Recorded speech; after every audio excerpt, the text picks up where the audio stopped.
A shiny sports beam was speeding down the motorway. Old rock rumbled from the speakers, drowned out by the roar of the engine. The electronic panel flashed an incoming video of a young guy's face. A man in his 40s slowed down slightly and turned down the sound. What had happened? Have the partners finally confirmed the delivery date, he thought. Mr. Smith, the date has been confirmed for 23rd May, the assistant said. 12 o'clock exactly, he said. Right, great. I'm on my way to the office. How's it going in there? We're good. We're going to order a pizza and get the paperwork done. I got it. I'll be there soon. The man ended the call and turned the music volume back up. The 23rd is only a week away. We have to make it look like a family. All right, a wife shouldn't be too hard to find. What about a daughter or son? Sam wondered. Flakes of snow began to fall from the sky. I had to slow down while the wipers worked hard. The car obediently turned off the track, and the roar of the engine was replaced by a quiet rumble. The snow intensified, and the businessman had to move closer to the steering wheel to avoid hitting anyone. He looked carefully at the pavement, watching for inattentive pedestrians. Suddenly, he spotted a girl selling dairy products on the curb. Oh, that's what I need. I'll get some milk for those gluttons, before they ruin their stomachs with pizza, he thought. The car pulled up to the curb. The saleswoman looked to be about 18 or 19, no more. Snowflakes were falling on the scarf tied round her head, smiling sweetly. The girl told Sam about the products. The man couldn't bear to hear her grinning tooth to tooth from the cold. He stood in his fur collar coat, but the frosty air tickled his nose unpleasantly. She had only a simple coat. I'll wrap it up for you, she said. The man looked at the small counter in surprise. The girl was confused for a moment. You probably have a large family. I'll pack everything up quickly. A shy smile ran across her lips, blue from the cold. At that moment, Sam had an epiphany. He looked closely at the girl's face. Gray eyes, blonde strands of hair covered by a scarf. This could be the way out. Sweet young lady, I don't want to scare you, Sam began. The girl continued to stack the products, but turned to the customer. I have to look like a family man at a few work meetings, and I've got everything but a family. Maybe you could help me out. I'll pay, sure. The girl stared at him wide-eyed, her cheeks flushed with color, and she lowered her gaze shamefully. I'm sorry, but I can't. She chose her words carefully and tied the sour cream packet as slowly as if she were walking on thin ice.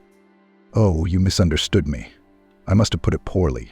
I'm not a maniac. Sam ran to the parked car and hastily pulled out his passport.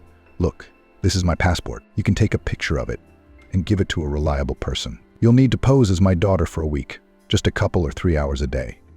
Well, if only for a few hours, I think I can. The girl pointed her phone at the passport and took a few pictures. My mum is ill, and I'm taking care of her, so I can't leave for a long time. You'll be a great help. What's your name? Cynthia. Sam, you got a deal. I have to go now, but I'll call you. We'll talk details then. Sam took numerous bags of groceries in both hands. And if you don't mind, I'll have to go and buy you some suitable things beforehand. You can keep them later. I don't need them. I don't need them. Sam grinned. He was very pleased with himself. It had been so easy to resolve an issue that had been plaguing him for months. Ever since the branch negotiations had started, he felt a rush of spirits. The heated steering wheel was the best invention of mankind. Only 10 minutes in the cold, and already you need to warm up. It was different when he was young, he thought. The car rolled slowly down the avenue, and the man's thoughts drifted back to his youthful years. Then he had nothing at all. True, his clothes had been warm after all. His parents would never allow him to walk around in clothes beneath their status, their position. At an elite economics university, he had to make an impression worthy of his family's status. But that meant nothing at the time. His youthful soul wanted something else. Not a bank account with 7 zeros or a luxurious house, in which he eventually chose only the living room as his abode. Back then, he had dreamed of higher things. Of faith, justice, and of course, love. He remembered the delicate scent of lavender and soap from the long blonde hair. Involuntarily, the man took a deep breath of air. His heart clenched painfully. Sam himself did not notice how he reached the office. The man tossed the car keys to the valet. Yes, now he could afford anything he wanted. He could even go a few years without working and not deny himself anything. So what?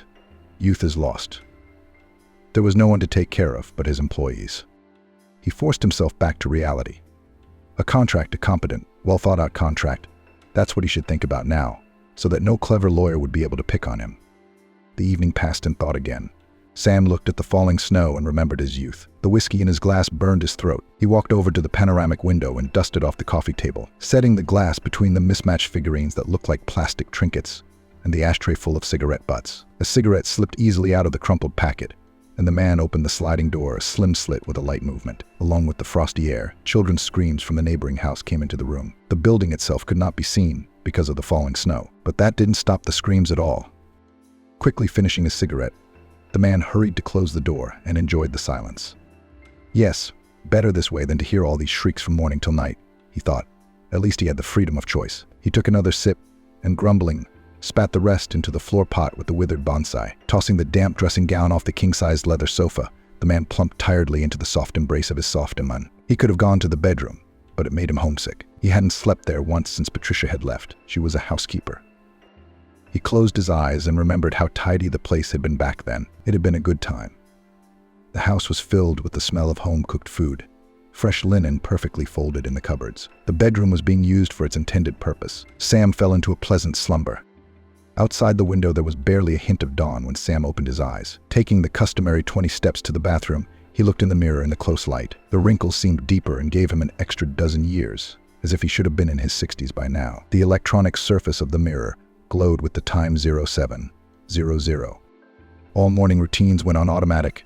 The ritual had become automatic over the years, and half an hour later Sam opened the door, bringing out a bag of ready-made breakfast. While the machine hummed, brewing black coffee, the man decided it would be a good idea to add cream. Greasy, but sometimes you could. From the depths of the fridge, a lone frozen courgette and several jars of sauce looked up at him. A smooth row of mineral water cans pressed against the open door. Behind them hid the cream. The man took the Tetra Pak and took a small sip. Oh, for fuck's sake. He hurried to spit out the bitter liquid. I'd better order the services of a housekeeper after all. The mere thought of shopping made Sam uncomfortable. He didn't want to go to the mall. But there was nothing to be done. Such a delicate matter couldn't be entrusted to an assistant, and Cynthia's clothes would have made her look like an ordinary girl. Even now, she stood in slightly stretched jeans with scuffs down the front, tucked into rough boots. A gray jumper was visible from beneath an unbuttoned-down jacket. She pulled off her hat and waved to Sam. Hey, Cynthia. You ready to go? Ready. Sam, the girl, lowered her eyes. She was probably embarrassed to call the man by his first name. He was old enough to be her father. But don't worry, it's just a bit of theater. And I'm your partner on the set. The man put his finger up, emphasizing his involvement in a great art. Slow rhythmic music was blasting through the mall, forcing shoppers, like ants caught in a clever trap, to walk endlessly between shiny shop windows and miles of colorful clothes. The escalator finally reached the top floor. This was where the most expensive boutiques were located, and it was much less crowded than the lower levels. Sam cherished the thought that very soon he would be able to sit down in a comfortable chair, and a pleasant employee would bring him a cup of coffee. And so it happened. As soon as they entered the first shop and explained the purpose of their visit, Sam was seated in a comfortable leather chair, and now all he had to do was evaluate the outfits. The process was going well. Cynthia obediently measured everything that was brought to her, and soon cardboard shopping bags began to multiply near Sam. They had to change several shops so that the brands would be different. Sam knew all too well the society he would be traveling to. Those rich kids were eagle-eyed about all the new collections, and if they suspected something wrong, they would quickly uncover the deception. Then the contract he'd been working towards for years would slip through his fingers. Cynthia carefully picked up another black velvet handbag decorated with ornate silver patterns. Sam nodded contentedly to the saleswoman, confirming that she should be packed as well. When at last he was sure that the girl was absolutely sure to be dressed as a rich heiress, he was relieved.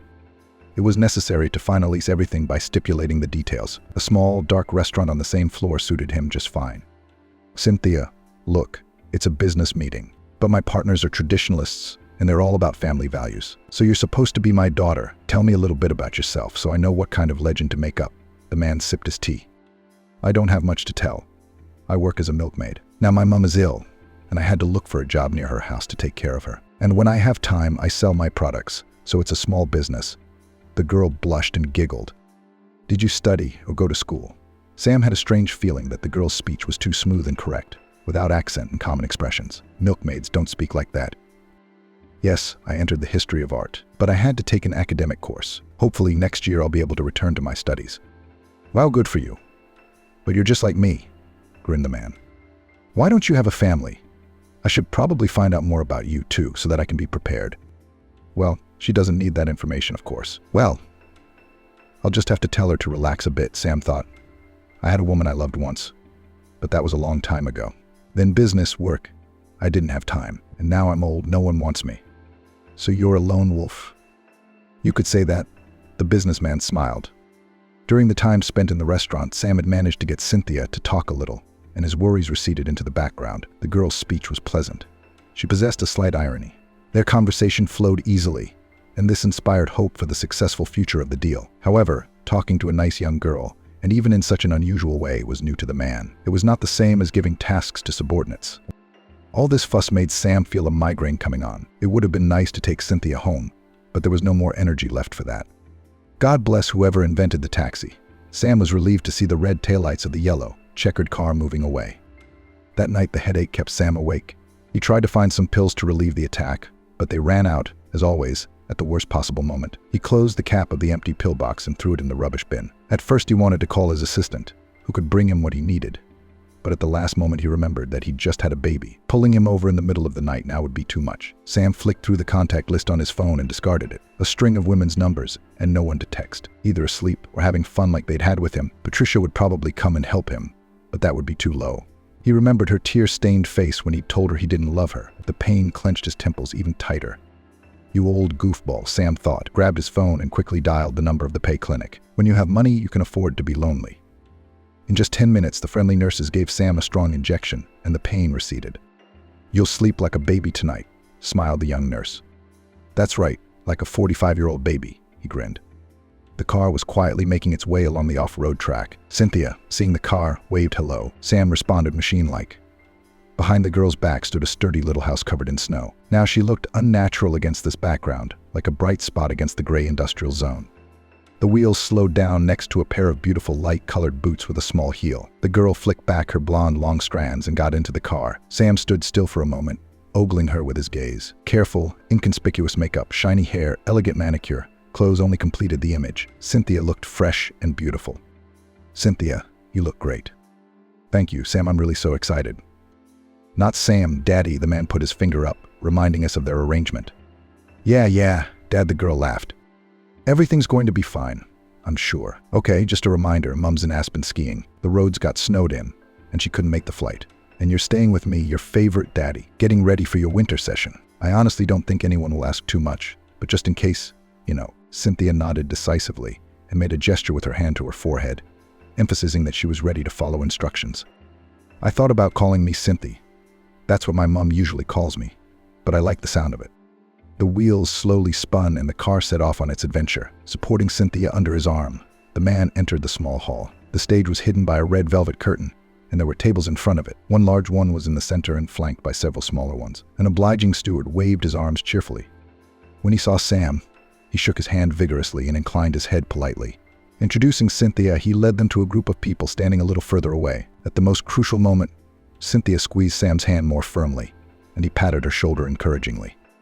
The introductions to his partners went even better than he thought they would. The men greeted each other and introduced themselves to the girl. We'll have something to discuss now. You go and see what's interesting, Sam said. Okay, Cynthia's voice was higher than usual. She doesn't like to go out much, Sam said quietly, watching his fake daughter walk confusedly towards the young people. She's adorable, remarked a tall, dark-haired man with glasses, looking at his mate. The hours would be like that. I might sleep better, replied the latter. The men laughed. You can't expect any good from these kids, Sam said. He pictured Cynthia as a young sheep walking into a clearing that was already surrounded by predators ready to attack. But turning around briefly, he saw that the young people were absorbed in their phones, the light reflecting on their faces. Sam sat down in one of the vacant chairs. Well, nice, we can relax, he thought. The meeting went well, and soon the most important but no less boring part of the presentation with the reports came to an end. The presenter received his applause for the work he had done, and the staff carried the presentation materials off the stage. Sam sighed contentedly. It was now down to the buffet. A host of waiters, in perfectly fitting press suits, crowded the room. Champagne bubbles and tall glasses played on their trays. They approached each guest. A variety of hors d'oeuvres, canapes, fruits, cheeses, and many other delicacies were brought out on the tables. Cynthia timidly approached Sam. Champagne. The waiter leaned over her. Oh, no, thank you. I don't drink, replied Cynthia. Mr. Smith, how did you manage to raise such an angel? The man with the glasses and his short companion looked at each other. It was her mom. It's a pity she couldn't join us. If you'd seen her, you'd have realized what she was like. Sam lied. It wasn't the first time he'd lied. Otherwise, how would he have built his empire? He winked at the one with the glasses. His speech sounded so convincing that there was no doubt about the truth of his words. You two look so much alike. One face to the other came from behind the men. A woman's squeal sounded in the corner where the children of the other businessmen had settled. There was some excitement going on there. A waiter was hastily wiping the spilled champagne off the table. A girl in a long blue floor-length dress was reprimanding him, pointing out that this dress cost more than his annual salary, and if the champagne got on it, he would be in trouble. The girl was immediately rushed to the girl by her mother, an elegant blonde in a gorgeous gold dress. The brilliance of her outfit was overshadowed only by the diamond pendant resting regally on her chest. "Those are mine," sighed tiredly the brunette in glasses, and, draining his glass in one fell swoop, set off in the direction of the conflict. In the evening, Sam uncorked a bottle of collectible cognac saved for a special occasion. The tea-colored drink filled the plump cognac glass. The cooling stones, soap cubes went there as well. Today had gone very well. Sam was extremely pleased with himself. Cynthia had done even better than he'd expected. Well, good for her. She didn't let herself get hurt, Sam thought. He remembered the first time he had met the children of rich parents. He'd been one himself. His father and mother, being big businessmen, often took him to such banquets, and he always felt like a show dog. It was hard for him to get along with his peers. All they did was to list their parents' regalia and brag about who had more expensive things. Yes, who was on what holiday and which resort. The boy had heard these identical conversations so often that they made him deathly bored. Cognac pleasantly burned his throat. The taste was great. I wonder what Cynthia's doing now, Sam thought. Sam brushed the thought away with a shake of his head. He twirled the phone in his hand and opened the contacts. "Hey, do you want to come over for a visit? I think I missed you." Calculating his chances of success, he selected several women's names from the list and pressed send. He got a reply from only one girl, a searing brunette with whom he had had a brief affair a couple of years ago. "Only if you're ready for something serious." And the evening could have ended differently. Sam flicked the phone away and lit a cigarette. He walked over to the window.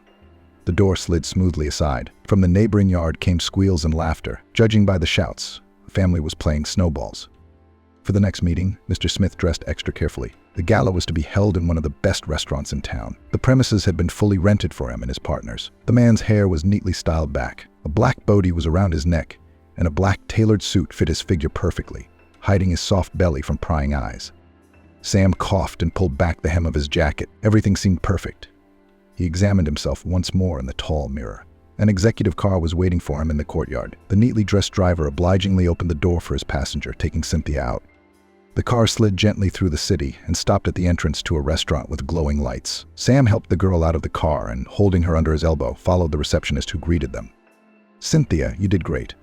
My partners are thrilled with you." They did. I was so worried.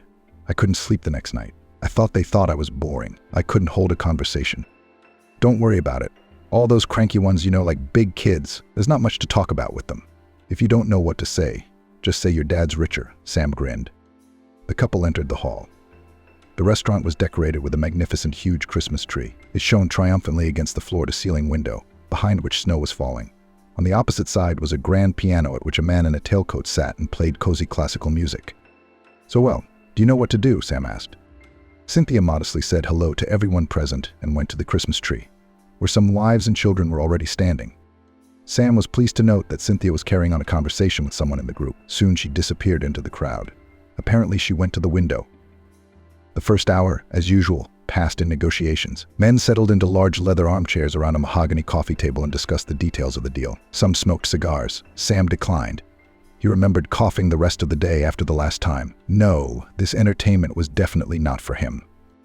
The conversation then turned once again to family values. The men shared their thoughts about how family represents a person as a good and reliable partner. "You are absolutely right," Sam nodded knowingly, remembering his father's many affairs on the side. If a man can keep his family together, what is business to him? Yeah. That's what we're talking about." The men nodded their heads in agreement. Finally, the business part was over and everyone was invited to the table.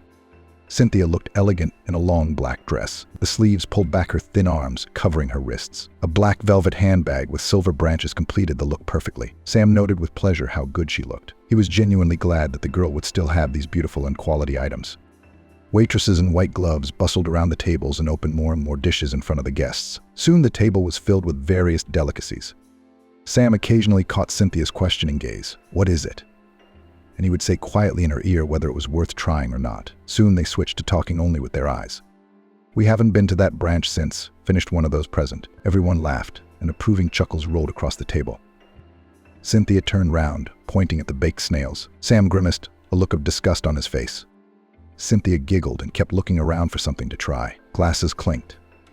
The guests tasted different dishes and recalled stories from their lives, sharing their plans for the New Year's holidays. "Cynthia, how will you celebrate?" The man fixed his glasses, and the whole table stared at the girl with curiosity. "And the girl's voice trembled from the unexpected attention. "I'll be studying for my exams." She froze, holding a piece of chocolate dessert in her hand. Sam froze when he saw a piece of jewelry slipping out from under the sleeve of her dress. A silver bracelet with thin lines of patterns glittered on her wrist. He knew that bracelet. A restless voice snapped the businessman out of his daze. Yes, you're saying all the right things. We'll stay at home. Cynthia has to study for her exams this year." "What are you studying for, Cynthia?" "Art history." "Oh, that must be very interesting." "I've been." And then Sam heard only fragments of phrases. He was immersed in his thoughts, but they didn't add up to anything coherent, just circled like kites around that bracelet. "That's impossible. I bought it myself, and then it wasn't found." He could barely wait for the meeting to end. He wanted to escape into the frosty air, to get away from the table, from the room. But etiquette confined him to his chair. As the evening drew to a close, he said goodbye to his partners and hurried away with Cynthia under his arm to bring the car round. "Cynthia, where did you get that bracelet?" "My mom gave it to me when I was a little girl. I thought it would go with the bag." The girl looked at him with a confused look. "Mum," Sam turned back to the window. "Yeah, Mum, what's wrong with him? Is he ugly?" "Why do you ask?" The frightened girl saw the man turn white even in the poorly lit car. "Years ago, I bought this bracelet myself. It's handmade. There's no other like it." Outside the window, the lights of houses and cars flashed by, the twinkling, bright lights of the evening city signs. Everything blended into one huge mottled kaleidoscope that threw the man back to the memories of his youth. It was as if it was no longer the streetlights, but his years flying by. Sam remembered himself with fellow students at an elite economics university. He liked higher maths. That afternoon, he was rushing to get to his pairing when he bumped into her. He almost stepped on the foot of a beautiful girl from a parallel group. As an apology, she had agreed to go with him to the pastry shop after school. What did she take then? "I think it was chocolate brownies and a milkshake." "Yes, she got a little chocolate stained." The young man couldn't take his eyes off her. He looked at her angelic face and blonde hair and didn't dare to take a breath. The car pulled up in front of Cynthia's house. "Shall I go?" the girl said, or asked with slight apprehension as she opened the door. "Cynthia, I'll come round tomorrow afternoon. Will you introduce me to your mum?" "I will." Her voice sounded uncertain. Once home, Sam hurriedly pulled off her bootie. It seemed to tighten around his neck more and more. The tight jacket was thrown off next. It made it impossible to breathe. The man hurried to the far room. It was practically empty. Some boxes from work, blueprints, estimates were stored there. He pushed the boxes aside and discarded the scattered folders. There it was, the cherished box lay in its place. He slowly lifted the lid, his hands trembling. He carefully pushed aside a small bouquet of dried flowers, picked up the soft cloth wrapped rectangle and gently unwrapped it. Just a few old and time-faded photographs. In one of the pictures, a young Sam in shorts and a summer shirt was holding a blonde girl by the waist against the river. There was a lump in the man's throat. He reverently placed the photo on the floor beside him. In the next photo, the girl was laughing. He took a picture of her as she was making buns. Her clothes were covered in flour. Sam grinned bitterly. He remembered how she had thrown flour at him after that picture, and they had ended up cleaning flour out of the kitchen for days. The second picture lay on top of the previous one. A single photograph remained in his trembling hands. There was no one in it. Only an empty riverbank. Tears rolled down the man's cheeks. They stung his freshly shaven face and rolled down into wrinkles. His chest felt tight. Sam could no longer be there. With holy reverence in his eyes, he folded the contents of the box back up, placed the small bouquet of flowers on the soft cloth, and put the box away. The papers lying everywhere didn't bother him. He just turned out the light and wandered into the shower. The open bottle of cognac was only too glad to be remembered. It readily burned his throat and spilled bitter venom into his chest. Tonight they didn't need an intermediary in the form of a glass. Sam took a greedy sip and choked back a cough. He sat in a terry cloth dressing gown on the living room floor. The soft carpet barely reflected the dim light of the nightlight. Sam rested his head back on the couch. There was a ringing silence in the flat. It was literally suffocating the man. He felt terribly lonely. "I'm going to die like this, and no one will notice. If only a burglar had come," he thought. "Anybody here?" he shouted into the dark corridor. "There's no one here. It's just you and me," he said to himself. Another sip. My lips stung. Sam woke up with the sun shining brightly outside his window. What he loved about expensive drinks was the lack of hangover. If he drank as much cheap cognac as he could afford in his youth, his head would be cast iron today. Already automatically, he ordered breakfast and went to perform his morning rituals. Yes, the morning routine. Just like the last 20 years on autopilot. The courier brought the breakfast. The coffee machine produced a fragrant drink, and the remnants of sleep vanished like a hand. The sunlight reflected off the fluffy snowdrifts and flooded the kitchen with light. Sam looked around as if with new eyes. How could he have neglected the house like that? The entire kitchen was cluttered with incomprehensible things. Dust lay thick wherever it could fall, and there were stains of unknown origin in front of the wide glass refrigerator. He remembered that the last time he'd had a cleaner come round, at least a year ago. How time flies. Whether it was the coffee, the sun, or all of them together, a wave of enthusiasm rose in the man's soul. He wrote to the administrator of a trusted agency and called for housekeeping workers. The day promised to be a very good one. He felt that his life was about to change, and change for the better. Sam met the helpers already dressed in a woolen winter three-piece suit. He wanted to get to Cynthia's house as soon as possible. The clock was already approaching 12:00, and the journey was not a long one. He organized the work, sketched out a rough menu of what he wanted to be cooked, and left suggestions for groceries. He locked the room with the documents in advance. The frosty wind burned his face. My eyes were blinded by the bright light. The car had warmed up and was ready to pull into the driveway when the gate finally opened. Sam saw that the driveway was blocked by the maintenance crews. A pipe had burst from the frost, and men in orange uniforms, shouting at each other, and not shy in their language, were digging into the manhole, from which white steam was billowing. There was no point in arguing with fate. He couldn't outrun them. He turned the ignition key and switched off the engine. The taxi didn't arrive 40 minutes later. In that time, Sam had become quite agitated and even considered walking. His cigarettes were melting in the packet, and he tapped his fingers nervously on the armrest. Finally, the chauffeur pulled up outside the gate. Happy as a 20-year-old, Sam ran to the car and waved at the driver. Am I crazy now? He thought to himself. Sam jumped into the back seat and looked at his house, smiling. The huge box of brick walls seemed fake and not real to him. He didn't feel like it was his home from here, outside. It seemed to him that he was just passing by it while sitting in this taxi. Modern music was playing in the cabin, further separating Sam from this arguably lonely structure. Finally, the car moved. A snowman stood in the neighbor's yard. A few minutes later, the taxi turned onto a side road and began to pick up speed. The saloon swayed gently, and it calmed the man's nerves, taut as strings. Could it be that in half an hour he would meet her? It could have ended well, couldn't it? What if there had been a mistake then? He began to feel like his heart was going to jump out of his chest. I need to relax, maybe find the words, Sam thought, unbuttoning his jacket. The adrenaline was making him hot. Thoughts were swirling in his head, his eyes were flooded with memories, and he was back in the period when his life was divided into before and after. Listen, this girl is no match for you. The gray-haired father sat behind the oak desk in his study. Helen's file was in front of him. He poked at it with his index finger. We'll find you a better match than this. Listen to you. His mother, who was pacing from side to side, couldn't stand it and ran over to young Sam. She collapsed beside him on the sofa, taking his hands in hers. Her voice sounded higher than usual. Listen, Sam, you're in love right now. That's understandable. But don't make any hasty decisions. Take a walk, go to the cinema, but don't plan anything serious. I'll decide what I'm going to do. The boy ripped his hands out of his mother's arms. I love her. His father tilted his head and rubbed his forehead tiredly. You don't realize you're going to ruin your whole life. She's from the orphanage. Think about it. She doesn't even know her parents' upbringing. She's young, she's beautiful. But as the years go by, she'll become rude. You need another wife around you. The older man was trying to get through to him, but he didn't realize that Sam had already made up his mind. Dad, I'm begging you, please don't get in my way. What are you talking about, Sam? Mama gasped, looking him in the eye. Dad and I only want the best for you. Listen to me, son. Before you know it, she'll be pregnant, and we raised you to be a responsible man. You're going to leave university and work to support your family, and then your whole future is wiped out. You'll end up like a loader. The man slapped the table and pointed his finger at Sam. I'll take everything away from you. No money for you until this affair's over. Mark my word. He pounded his palm on the table. His mother only pressed her lips together in agreement. Sam remembered the fury with which he had left his parents' house that evening. He had packed his things, taken Helen in his arms, and they had driven to the very outskirts of town, to a small lakeside house with a wooden floor that they had then covered with flour. Those were the best months of his life. They chatted, it seemed, 24 hours a day about everything and nothing. They had no money at all then.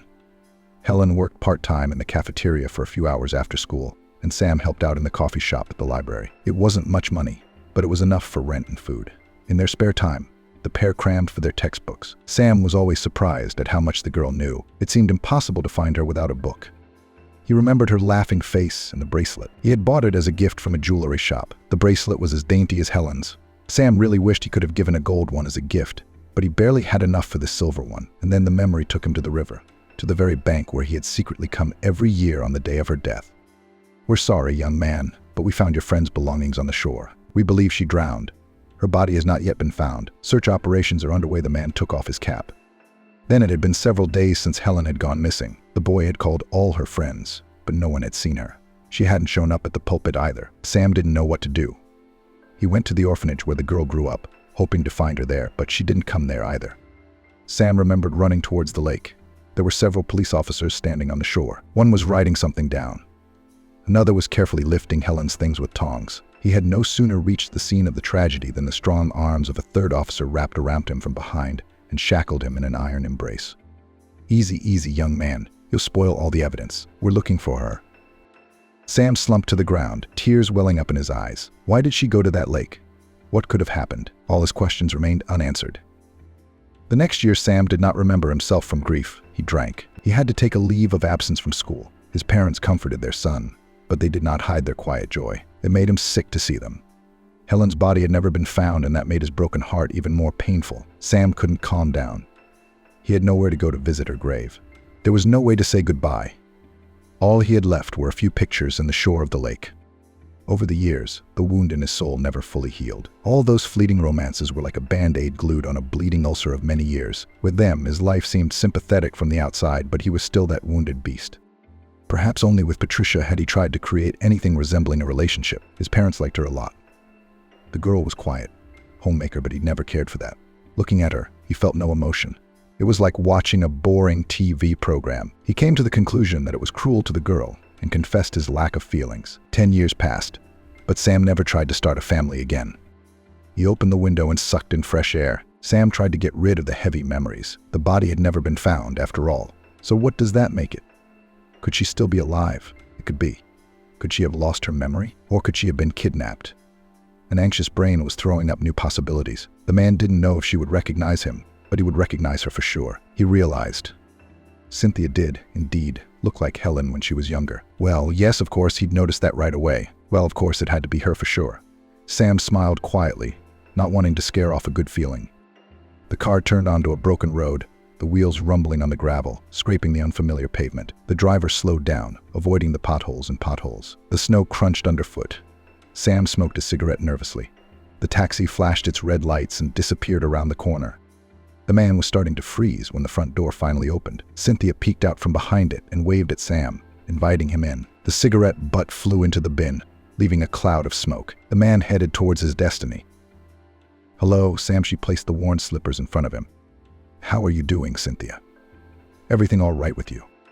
The man saw the girl's embarrassment and wanted to lighten the mood. He hung his down jacket on one of those rusty hooks in the hallway and patted her on the shoulder.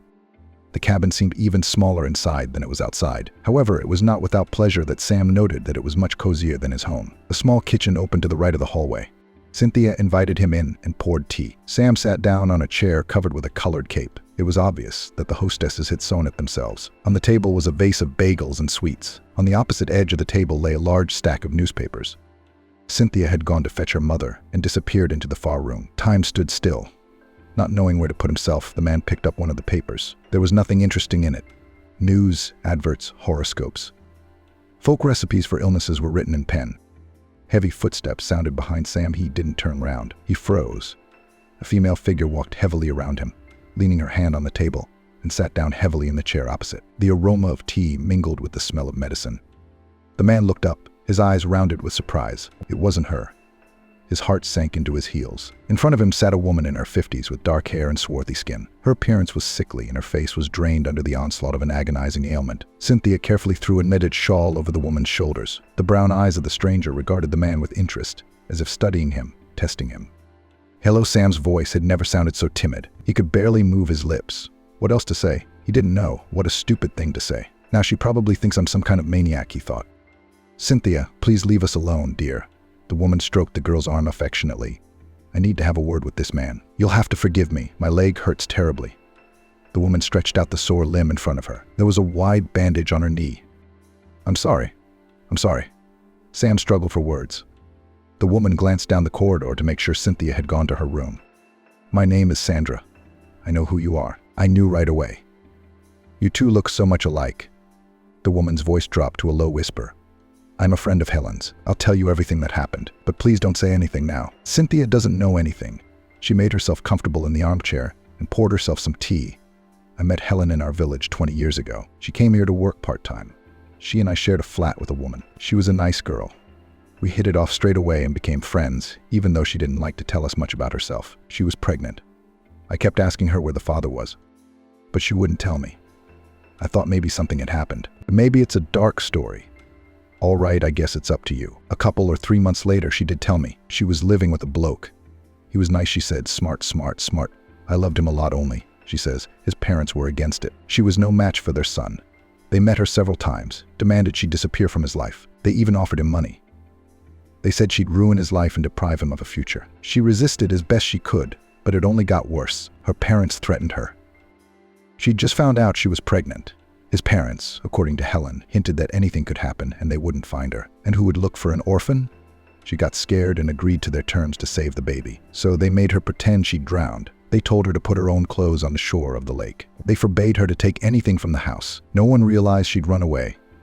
They gave her some money, and then they went ahead. So she's alive, Sam whispered, barely moving his lips. Sandra's words stabbed like sharp daggers into his shocked mind.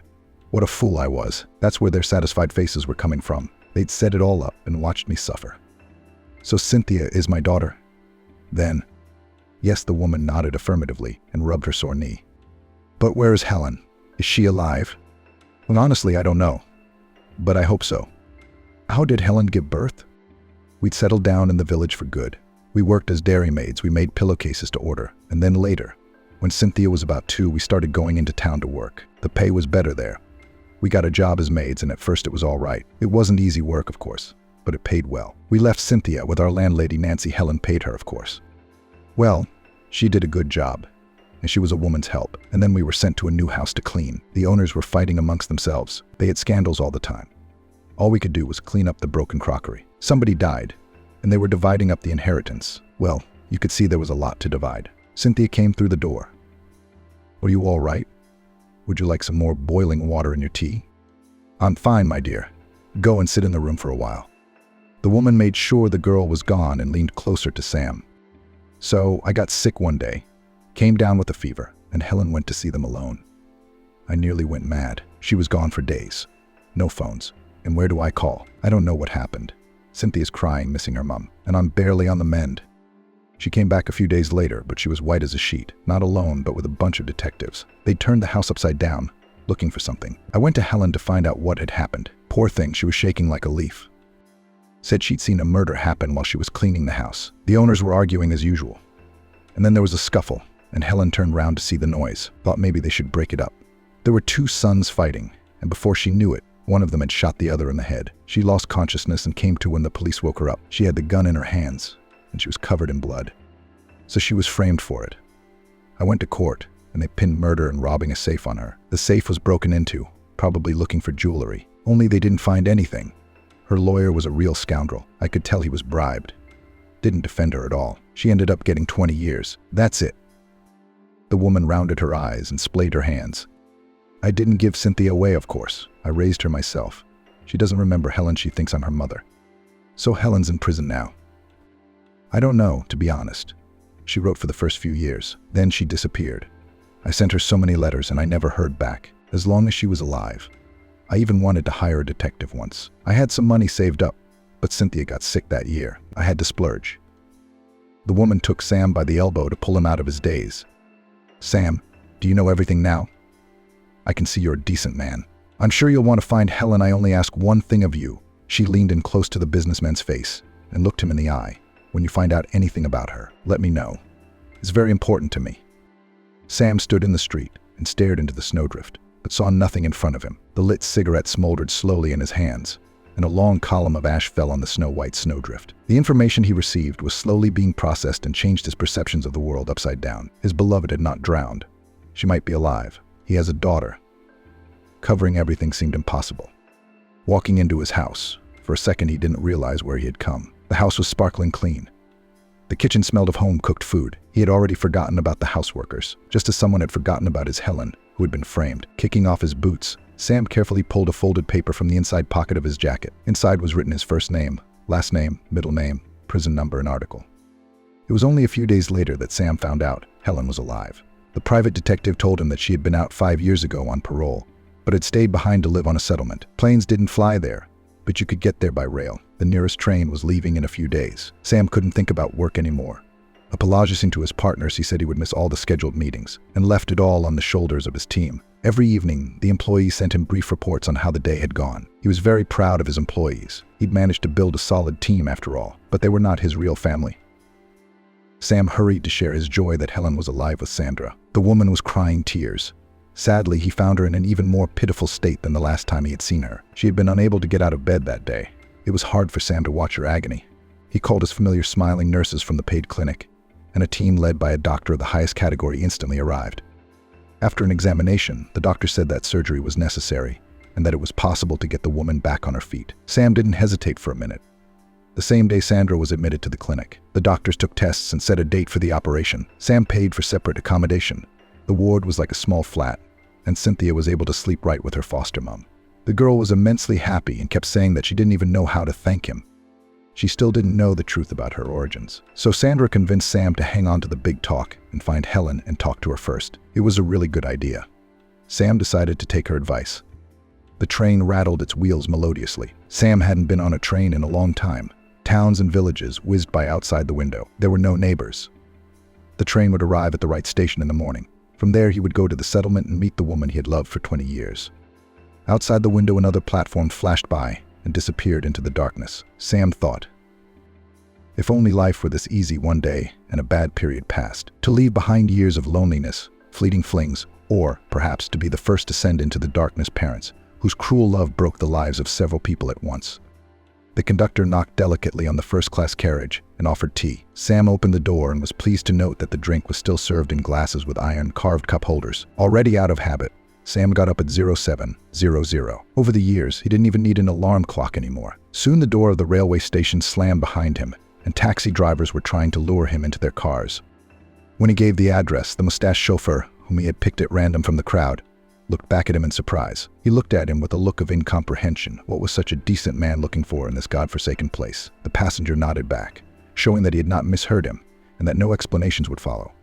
Sam entered Terry's cave in the settlement where they were to meet Helen. He hadn't had a chance to talk to her yet, but the woman overseeing the settlement had promised to pass on all the information to Helen, and that she would meet him at the cafe.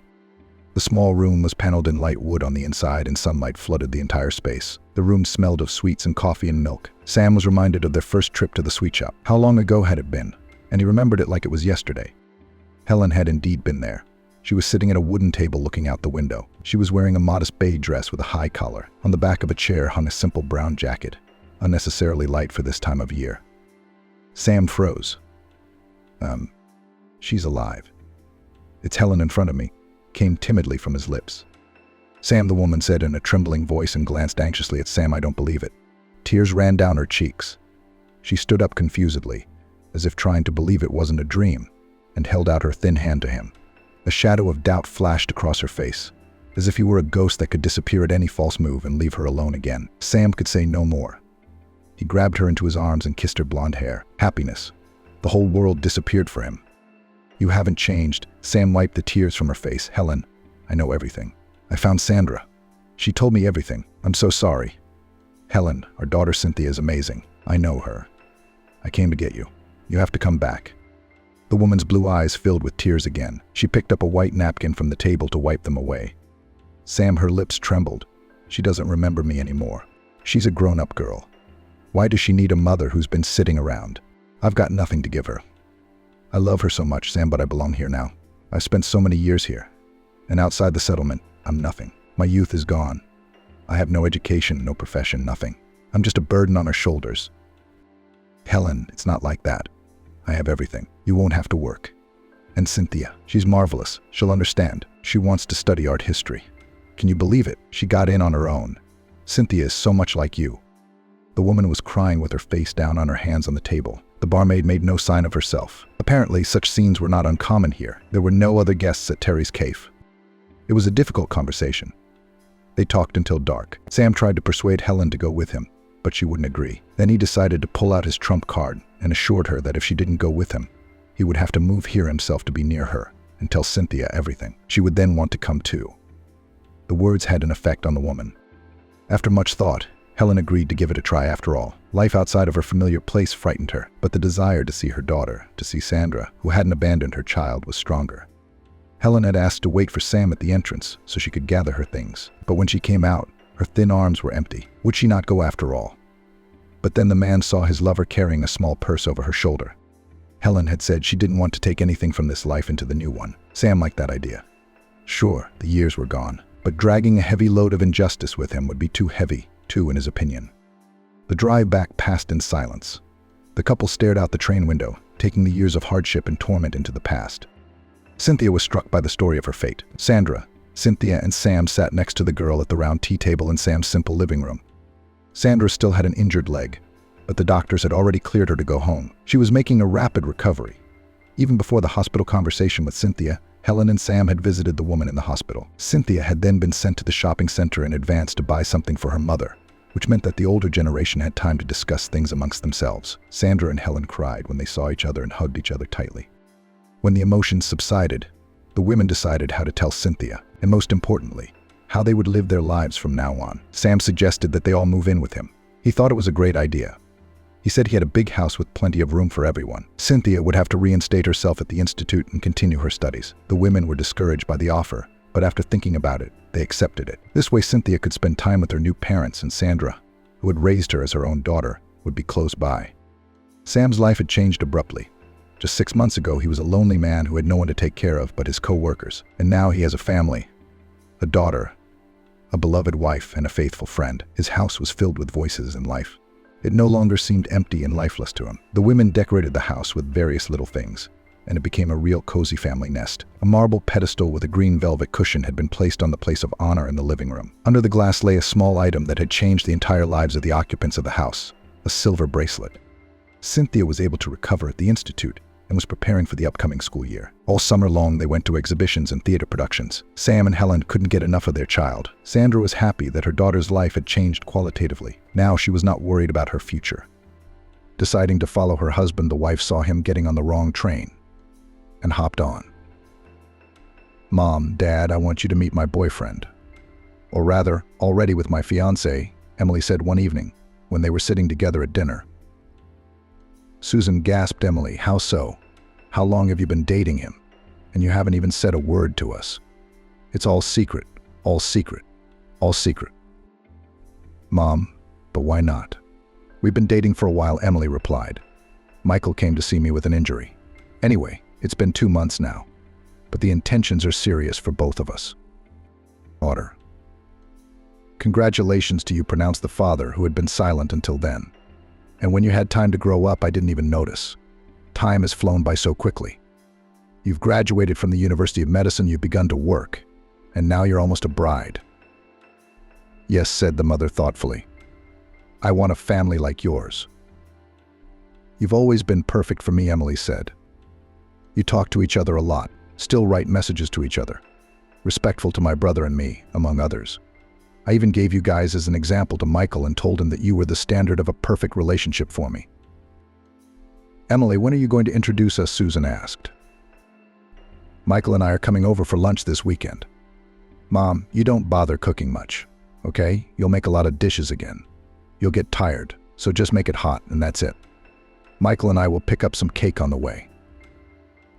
"Emily, I'll certainly try, but you know me, I probably won't be able to do that," Susan replied, grinning. "I like cooking. I like feeding you guys goodies, but I'll try." Emily had been working as a trauma doctor at the clinic for several years now. She graduated from the local medical university and immediately got a job at the clinic. Sometimes she took on inpatient duty, but only a couple of shifts a month. And meeting Michael happened right in the medical office. He was a pilot, an airplane commander. "Hello, come in, Doctor," Emily said in her duty phrase. It was a phrase she said 30 times every day. She didn't put much emotion into it. Absolutely not. And this time she said it without even lifting her head. Michael entered in his pilot's uniform, and Emily couldn't take her eyes off him for long. Tall, statuesque, handsome. "Good afternoon," said the young man. "I didn't expect to see such a fragile, beautiful person in the trauma doctor's chair." Emily broke into a smile. "And you, I see, from ship to ball," the girl asked. "Yes, you're right. Just off the flight, we flew with a flight from Vienna, and there was a rowdy passenger flying with us. The whole crew had to subdue him. That's what he got. Michael showed Emily his injured arm. Well, I hope you landed normally, Emily tried to joke. As you can see, both myself and all the passengers on Vienna to New York flight 345 arrived at our destination on time, the man reported back to her. Yes, you have a nervous job, Emily said and began to examine her arm. I'm going to send you for x-rays now. We need to find out if there's a fracture. Here you go, room 205 is on the second floor. You'll take the x-rays and then come back to me. Michael nodded. He walked around for about 15 minutes, then came in again, but knocked first. Emily had already looked at his picture in the program. I want to reassure you there is no fracture. I'm going to give you some ointment now. You will put ointment on your bruise twice a day. I promise your arm will be healed before the wedding, and she handed the pilot a prescription to the pharmacy. The young man took the prescription in his hands. Then he said, Emily, I don't do this every day, but I want to take you out to dinner tonight.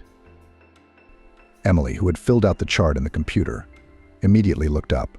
She was very excited about the offer and of course accepted it, but she needed to pause for the sake of decorum, which she did. You know what, Michael, I don't get offers like this every day either, so I'll take it, Emily answered and smiled at the man. Where should I pick you up? He asked. Emily gave him the address of the apartment where she lived. Michael picked her up at 7 p.m., as they had agreed. Emily put on the most beautiful dress, came out to him in heels, thus conquering him with her beauty and charm. I'm even more convinced that I didn't ask you to dinner for nothing. You're adorable, Michael said as he opened the car door for Emily. Thank you so much for the compliment, she said shyly. They had a wonderful evening, a delicious dinner, pleasant company. It was as if they were made for each other, and that's what they both thought. Since then, they met often, not every day, because Michael had flights and Emily was on night duty. But they were always drawn to each other. Michael was telling his mother about his new girlfriend, Susan. She was an overbearing woman, constantly controlling her son, always wanting to know where he was and with whom. That's why she was wary of every girl he met. Mom, Emily's great. She will definitely like you, I assure you, reported to his mother, like a schoolboy, 30-year-old Michael. And where did you two meet? Inquired already Susan, organizing her son's interrogation. In the hospital, he answered. In the voice of the mother was heard a note of surprise. At the hospital? Yes, Mom, in the hospital. Remember, we had a fight in the cabin of the airplane? After that, I went to the hospital. Doesn't she work there as a doctor? Is your new girlfriend a trauma doctor? Susan asked. Yes. What hospital does she work at? At the First Regional Hospital. Mom, do you want to see her too? My son snickered. No, not yet. But Susan has already thought out that in the next long-distance flight of her son, she will go to this new girl for a checkup. Don't worry, Mom. I'll introduce you to her very soon. But Susan met Emily faster than Michael had introduced them. 2 days later, she was already standing on the threshold of the hospital campus, knew everything about Emily that could be learned from the internet, how long ago she graduated from university, what is her work experience, in which office receives and until what time. How much is her appointment without an appointment? It was impossible to make an appointment. All the nearest appointment was taken, so Susan went to pay for it. The reason, of course, she made up allegedly a sore knee, although a woman like Michael's mother will run around the city for another 10 years, and nothing will hurt her. Next, Emily uttered a phrase that had become a familiar one. Susan didn't have to be reminded a second time. She flew into the office like a bullet. Emily was surprised to see her in her office, but she didn't let on.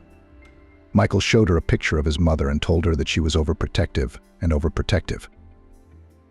Hello, Emily said in a sweet voice. What are you complaining about, Susan? My knee hurts. Periodically, that is, she corrected herself in time. Does it hurt now? Emily asked. Not right now, Michael's mother replied. At the moment, I can suggest that you go for an MRI of the lower extremities. We'll see what kind of treatment will work best for you and what's wrong with your knee. because joint problems are very common in women your age. Let's go. The woman didn't want to go anywhere. That's not why she came here. No, not right now. Maybe later. Emily, that's not why I came here at all. The girl, who had been writing something in the patient's medical records, stood up from the table and looked at her in surprise. Why did you come, Susan? Emily said. I can guess, though. You're Michael's mom. He's told me a lot of nice things about you. That made Susan smile. Really, she answered calmly. And I want to know from you about the seriousness of your intentions for my son. Michael, he is my only son, and I do not want him to be used and abandoned as second-rate material. You have no idea how much I care about him. Yes, he works hard, he has money. Susan Emily interrupted her monologue. I have very serious intentions for Michael. I love him, and I want to spend the rest of my life with him. I'm not the kind of girl who takes advantage of a man and leaves him, don't worry. Now, if you have everything, you can go with your knee if you want to, and if it is really hurting, you can get it sorted out. Come in by appointment or call me, and I'll make an appointment for you myself. The patients sitting in the hallway are waiting for my appointment too. Susan got up from her chair. She wasn't very pleased that Emily had asked her to leave so unceremoniously, but she didn't let it bother her. Very good, Emily. All right, I'll go. I hope Michael introduces us very soon. And I also hope Michael doesn't find out I'm here. And the woman left the office. At the end of the workday, Emily pondered the arrival of her potential future mother-in-law. Why had she come like that, unannounced? She considered her arrival to be insolent and rude, but she wouldn't tell Michael about it. After all, it was his mother, and she wished him nothing but the best. Emily also wondered what impression she had made on the woman, but of course she wouldn't know about that either, because Susan wouldn't ask about it directly. Emily had been very stressed about her mother's condition lately. Susan was thoughtful, but did not say anything, although they had a very trusting relationship. Although Emily lived separately, she came to her parents' house several times a week. Or they met with her mother on neutral territory in a cafe, at the theater, just in the park. Susan had recently begun to notice her husband's coldness toward her. She and Jason had been together for 30 years, and all that time it seemed to Susan that they treated each other very tenderly. And just the day before yesterday, she had gone to her favorite lingerie store that she and her husband often visited. She needed new pajamas, and in front of the store entrance, she saw her husband's car. Strange, Jason's here without me, she thought to herself. He must want to make me happy. While she thought about it, Jason came out of the store, got in his car, and drove away. Susan didn't even have time to react. With the hope that tonight she would get a present, the woman ran into the lingerie store satisfied. Girls, please pick me up some pajamas, she said. But not like my grandmother's, but with lace. We understand, Susan. The sales clerks, who knew Susan and Jason's family, said friendly and began to pick out clothes for her. Jason ran out of the lingerie store in a hurry and left the bag with the lace bodysuit on the counter. The salesgirls didn't notice it right away, but only when Susan left. Coincidentally, Susan mixed up the packages and took the one that belonged to her husband Jason and left her own. It was only at home that she noticed this exchange of goods. That evening, excitedly after dinner, she unpacked her purchase. But what was her surprise when she saw in the bag not her pajamas at all, but a pink, lacy, translucent bodysuit. And the size was clearly not hers. She took the receipt out of the bag and decided to call the store, which was going to close in 15 minutes. She wanted to let her know that she had gotten the wrong package today. Hello, girls, I came to see you today for pajamas, the woman said. She was recognized on the other end of the line.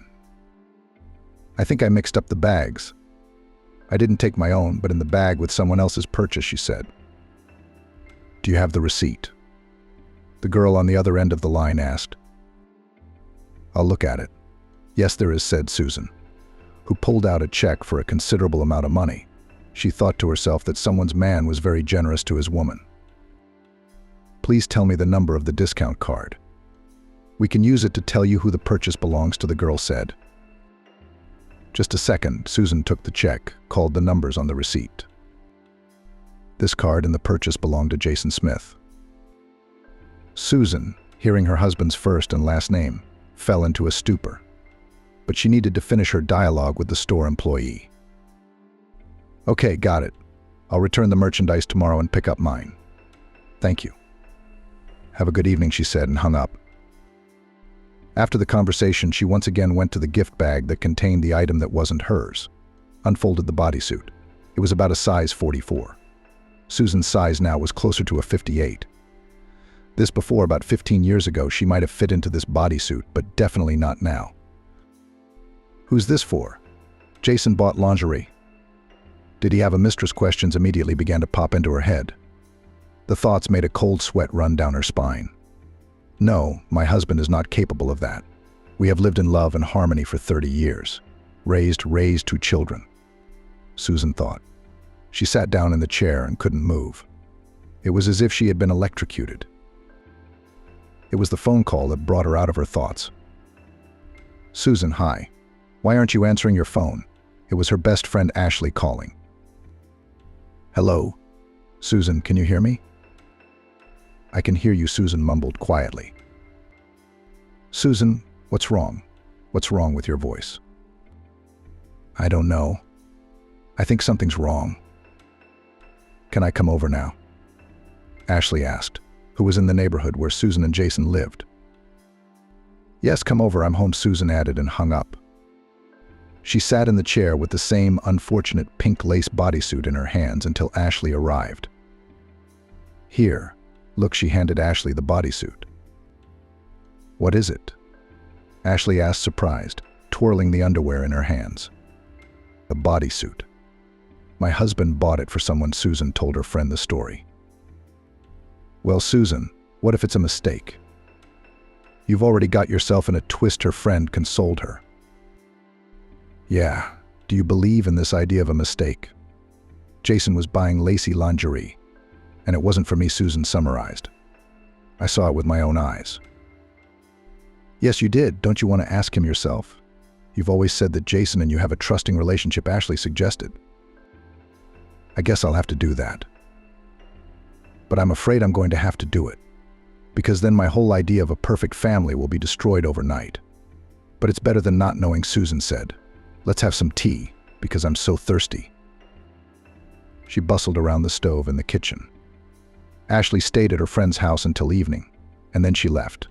Her presence calmed Susan a little, but the arrival of her husband from work brought her back down to earth. She decided not to tell him about the purchase she'd discovered. "Hey Jason, how was your day?" Susan asked her husband as usual. "The same, sweetheart." As usual, Jason replied tiredly. "Sorry, I won't eat dinner. I'm going to take a shower and go to bed.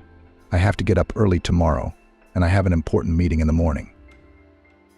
"I'll lie down in the living room so you won't be in the way." Susan tried to say the words in a firm voice, so that she wouldn't show her husband her resentment.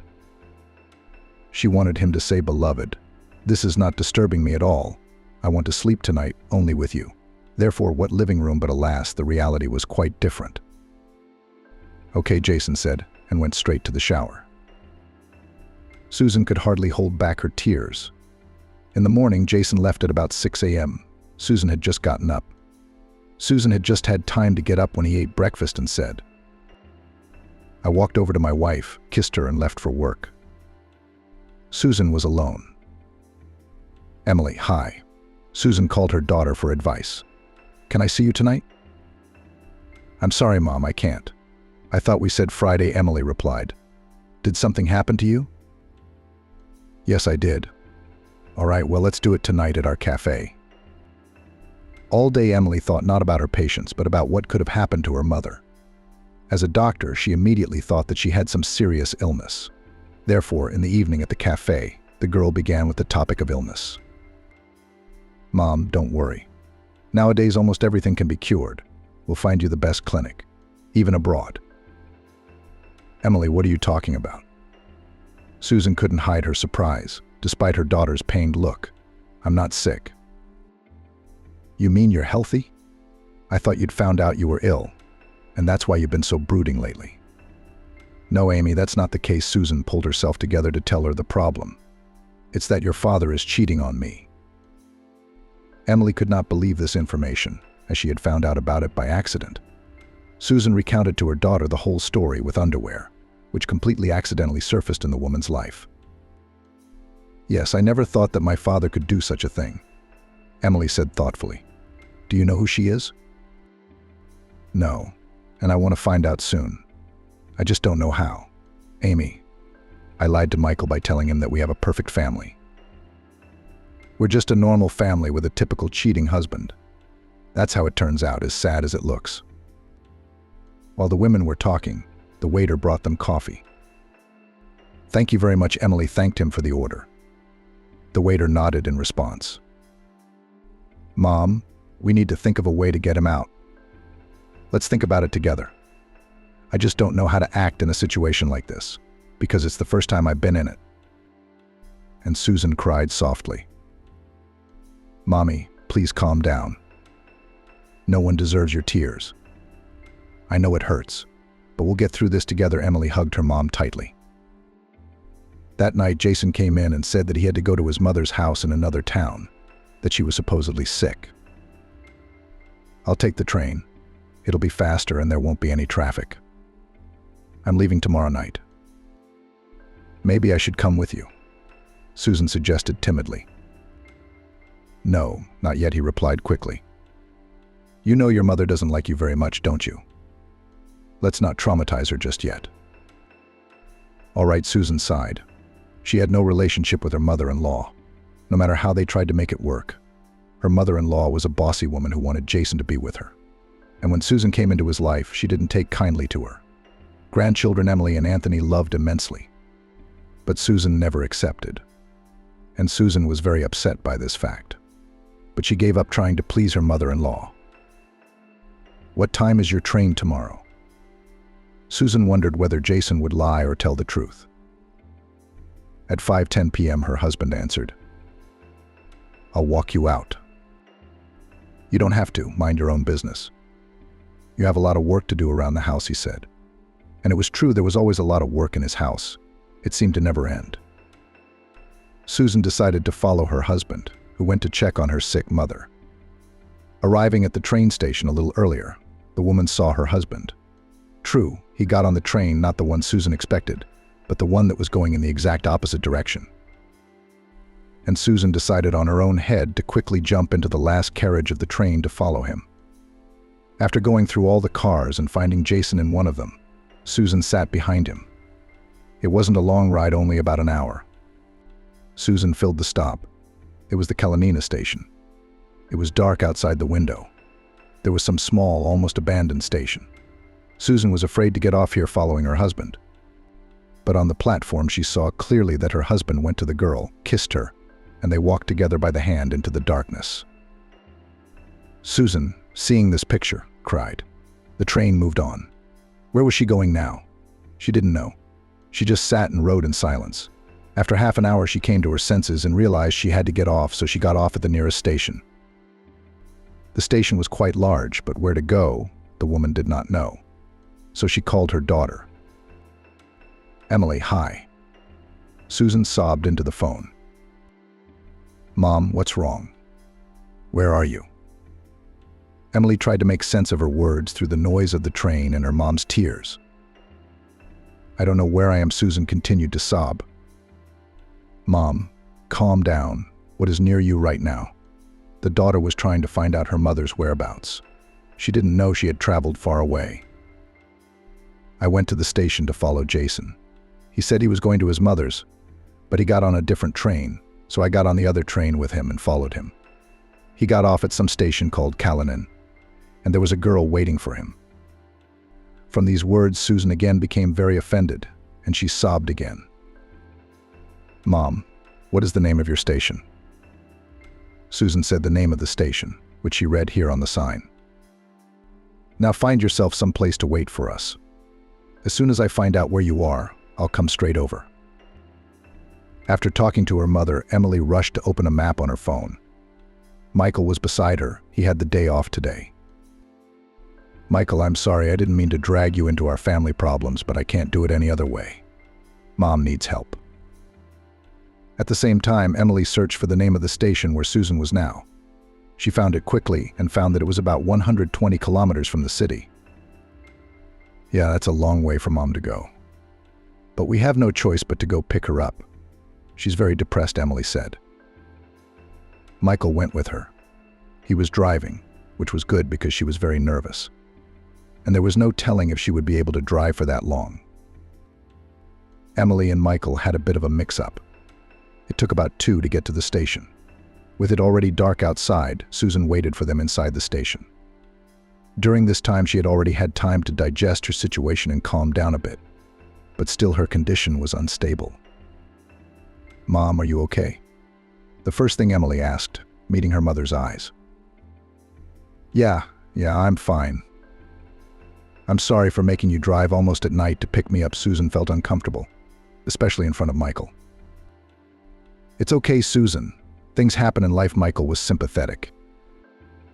After picking up the woman, they all walked together to the parking lot where their car was parked. The drive back was faster, as it always was. Emily drove her mom home and they stayed the night at her house. After Susan fell asleep, Emily didn't dare call her dad, it was too late. But she couldn't bear to watch her parents' family crumble literally before her eyes. Jason picked up the phone relatively quickly. "Dad?" "Hi," Emily said into the phone. "Oh, Emily, hi. Is something wrong that you're calling at this late hour?" "Yes, Dad, there is. Why don't you tell me what's going on between you and Mom?" "Daughter, let's you and I talk about everything when I come from Mom's." Father's voice was anxious. "Dad, can you not lie to me? I know you're not at Grandma's." The father on the other end of the line fell silent. "Daughter, let's talk about everything afterwards. I don't feel comfortable talking right now," and he hung up. Emily didn't realize that it was pointless to ask her father for details now. She just had to be patient and wait. But she didn't have much patience. In the morning, Emily was awakened by a phone call from an unknown number. "Hello," Emily said through her sleep. She always slept so sweetly at her parents' house. "Is this Emily?" The pleasant female voice on the other end of the line asked. "Yes, it's me." Emily jumped up on her bed. "I'm Amber, your father's mistress. We need to meet tomorrow night at Cafe Rebecca at 8 o'clock in the evening," the girl said very quickly. "Okay," was all Emily had time to reply. Amber quickly hung up the phone, apparently so her father wouldn't overhear the conversation. Emily didn't tell anyone about the call, not her mother, not Michael, not her father. She decided to go to the meeting first, and then act according to circumstances. Cafe Rebecca was located in the center of the city, and was considered one of the most prestigious establishments. Emily had been there only once before, as a student, when she had gone there with her friends. This time Emily felt at ease already. She had money for this cafe.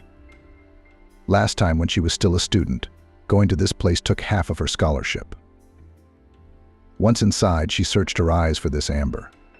Emily didn't know what she looked like, but her dad's mistress had found her and waved her over. Emily cautiously made her way in her direction. "Emily, I'm going to have a short conversation with you. After all, you and I are not friends. I urge you to keep quiet about our conversation, otherwise it will be worse for you." Amber started the conversation. Emily carefully sat down in the soft chair. A waiter immediately came over to her. "I'll have a cedar latte, please," she said.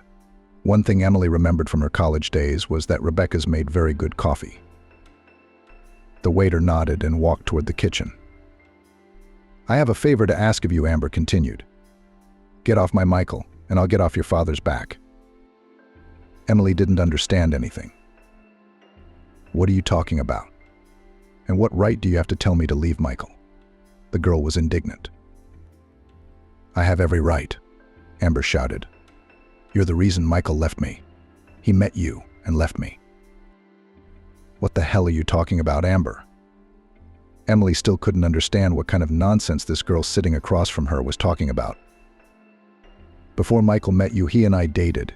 He was in love with me, and then he met you, and he turned his attention to you and forgot all about me. But I didn't let that go. I found out about your family and I got your father to fall in love with me. I had no trouble seducing him. Apparently, he was so caught up in his old family relationships that he jumped on me like a hungry dog on a bone. What did your mommy do to him? Amber laughed.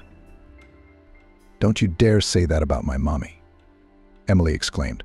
She hated to hear such words about her parents. What's your dad like in bed?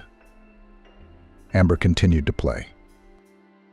If you want your father back in the family, leave Michael alone, Amber said and got up from the table. Otherwise, I'll make him marry me, which will completely break your mother. And I'm not kidding. I'm no joke.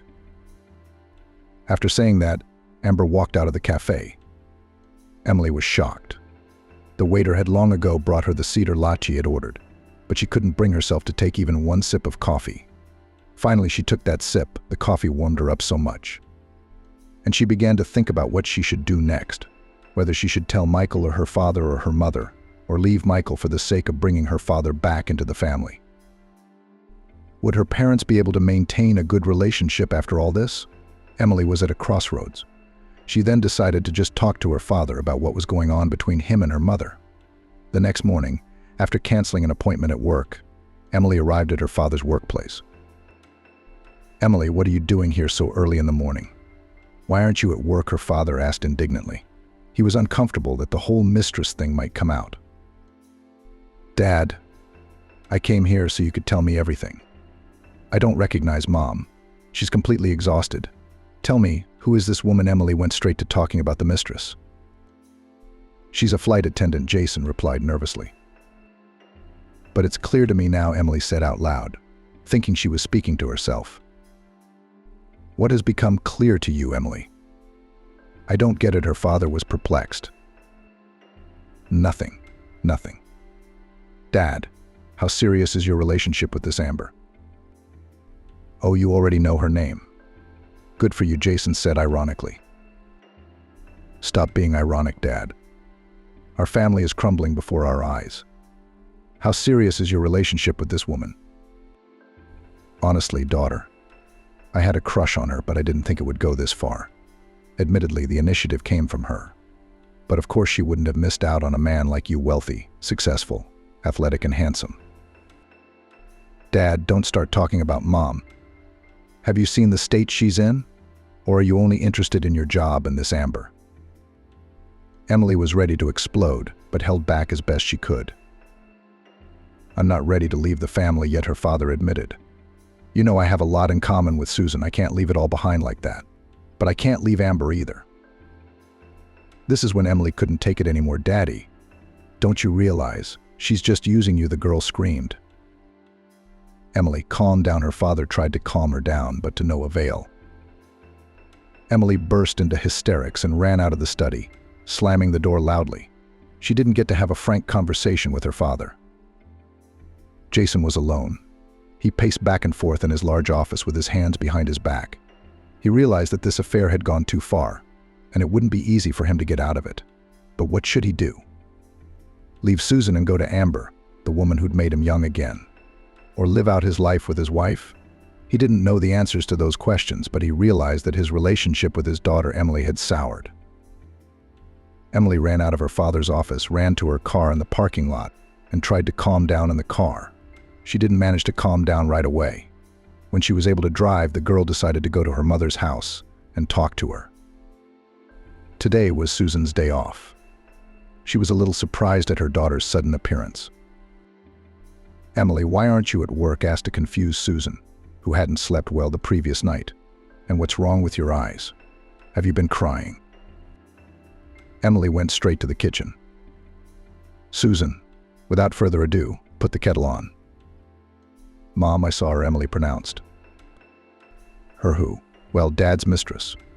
Her name is Amber, and she works as a stewardess.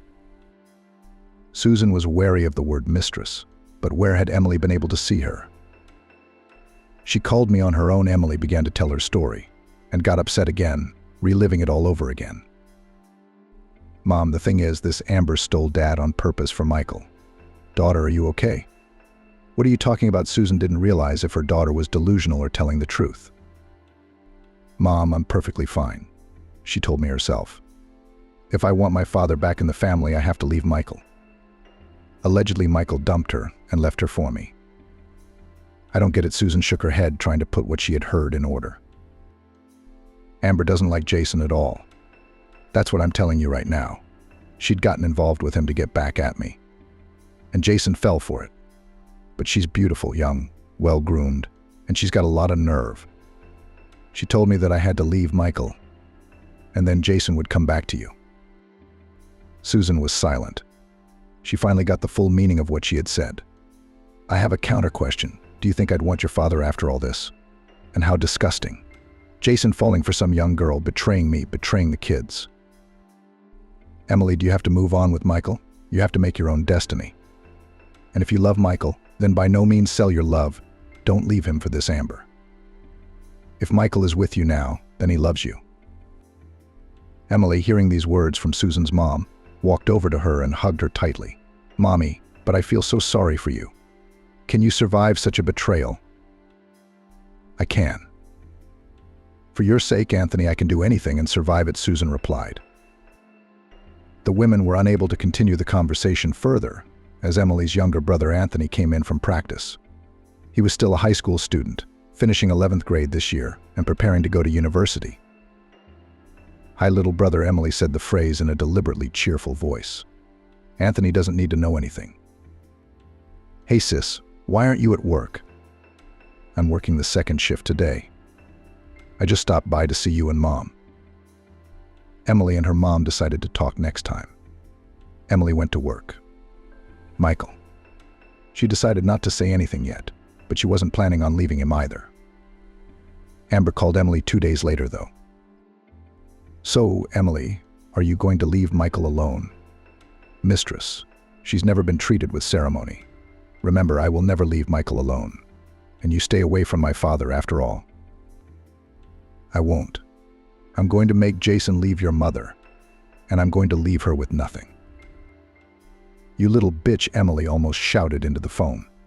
But you'll never get away with it, no matter how hard you try, and the girl herself hung up the receiver. Her hands were shaking from the vile words she had just heard. 2 days later, Jason didn't come home for the first time. Emily had been told about it by his mother. A week later, he told Susan he was leaving her for someone else. He couldn't hide it anymore. Susan, thank you for all the years you and I have been together. Thank you for the kids, for Emily and Anthony. They're wonderful. But I'm sorry I met someone else, Jason said. It was hard for him to say those words. He'd been thinking about them for a long time. But Amber had forced him to leave his family. She'd blackmailed him into losing her, and he'd grown attached to her and couldn't live a day without her. After saying that, Jason went up to his bedroom to pack his suitcase. He did so quickly, and on his way out he added, I'll file for divorce myself. When he left, Susan let the tears fall. In her opinion, it was the end of her family, which she had so lovingly created all this time. But somehow life had to go on. Susan stood by Emily. Amber, learning that Emily wasn't going to leave Michael, freaked out and decided to act out to spite her. Daily, she told her lover Jason to leave the family. Jason, when you leave that Susan of yours and come to me so we can have a full family.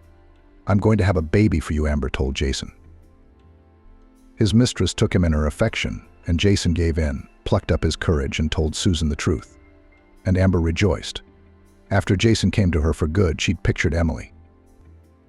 But the reaction of her powerlessness, her anger at her father for abandoning her mother. But it was Emily's own fault. Amber had warned her. Emily chose not to retaliate against Amber. Spent all her free time at her mom's, which is exactly what her loved ones wanted. Amber, not seeing the wounded response at all, decided to move on. She wanted Michael too, and she didn't need Jason. Michael was her target. So she needed to set up a meeting with Michael. Amber and Michael worked for the same airline. Michael was a co-pilot at first and flew in the allotted hours and proved himself to his superiors in an extremely positive way. He became an aircraft commander. Amber worked for the airline as a flight attendant. She liked Michael immediately. In general, Amber had a love for pilots since childhood. She could not explain it in any way. But she read novels in her youth. For some reason, she imagined her soulmate was a pilot and no one else. When she saw Michael, she realized she was lost. She flirted with him for a long time, trying to draw attention to herself. Michael, who had no girlfriend at the time, fell for her advances and seductions. But he did not feel anything serious about her, and told her repeatedly. But Amber, at that moment, everything was fine. After all, Michael was with her, and it was the most important thing for her. And then Michael met Emily and disappeared. He left Amber, and he was honest with her about everything. She was furious, and she couldn't accept it. She couldn't accept that Michael had traded her for someone else. She didn't immediately follow Michael's new girlfriend. In principle, it wasn't hard to do. Emily had come to the airport a few times to pick Michael up after work. Then she found out all about Emily, her family, tracked down her father, and arranged a chance meeting in the parking lot. Amber went back to her big job to get Michael back, but he never came back to her. And one day, while leaving the airport with Michael, Amber struck up a conversation with him. "Michael, hey." Amber caught up with him. "How are you doing?" "Hey, yeah, I'm good." "Michael, I wanted to tell you that I'm not mad at you anymore," Amber said with a sly tone. "I finally met my love, too." "Yeah, I'm really happy for you. I really am." "I hope he's a good man?" Michael asked. "Yes, he is. And you know him?" "I know him. You intrigue me. Who is he? Tell me." "That's a mystery. Michael, why don't we go to the coffee shop tonight? Or do you want to come over for a cup of tea, just for old time's sake?" Amber needed to lure him into her web. She had a plan in her head. Michael gave it some thought and agreed. "Shall we? I'm not in any hurry right now. Emily's on shift till tonight." "Oh, great, to our favorite coffee shop like we used to." Aha. And Michael and Amber wrapped up at a diner near the airport. "Have you had breakfast, Michael?" No, I haven't. So I'm going to get some cereal with peanuts and tea." "That's right." "I do," Amber admitted to him, and ordered all the things she had listed. He ordered himself scrambled eggs and sausage and an espresso. Amber needed to lure Michael to her house at all costs. To do so, she opted for a sleeping pill in her purse, which she needed to discreetly slip into his drink. She had no trouble doing so. When Michael went to the bathroom, she calmly took and added the medicine to his coffee. Only she made a small dosage, so that he did not pass out right here in the cafe.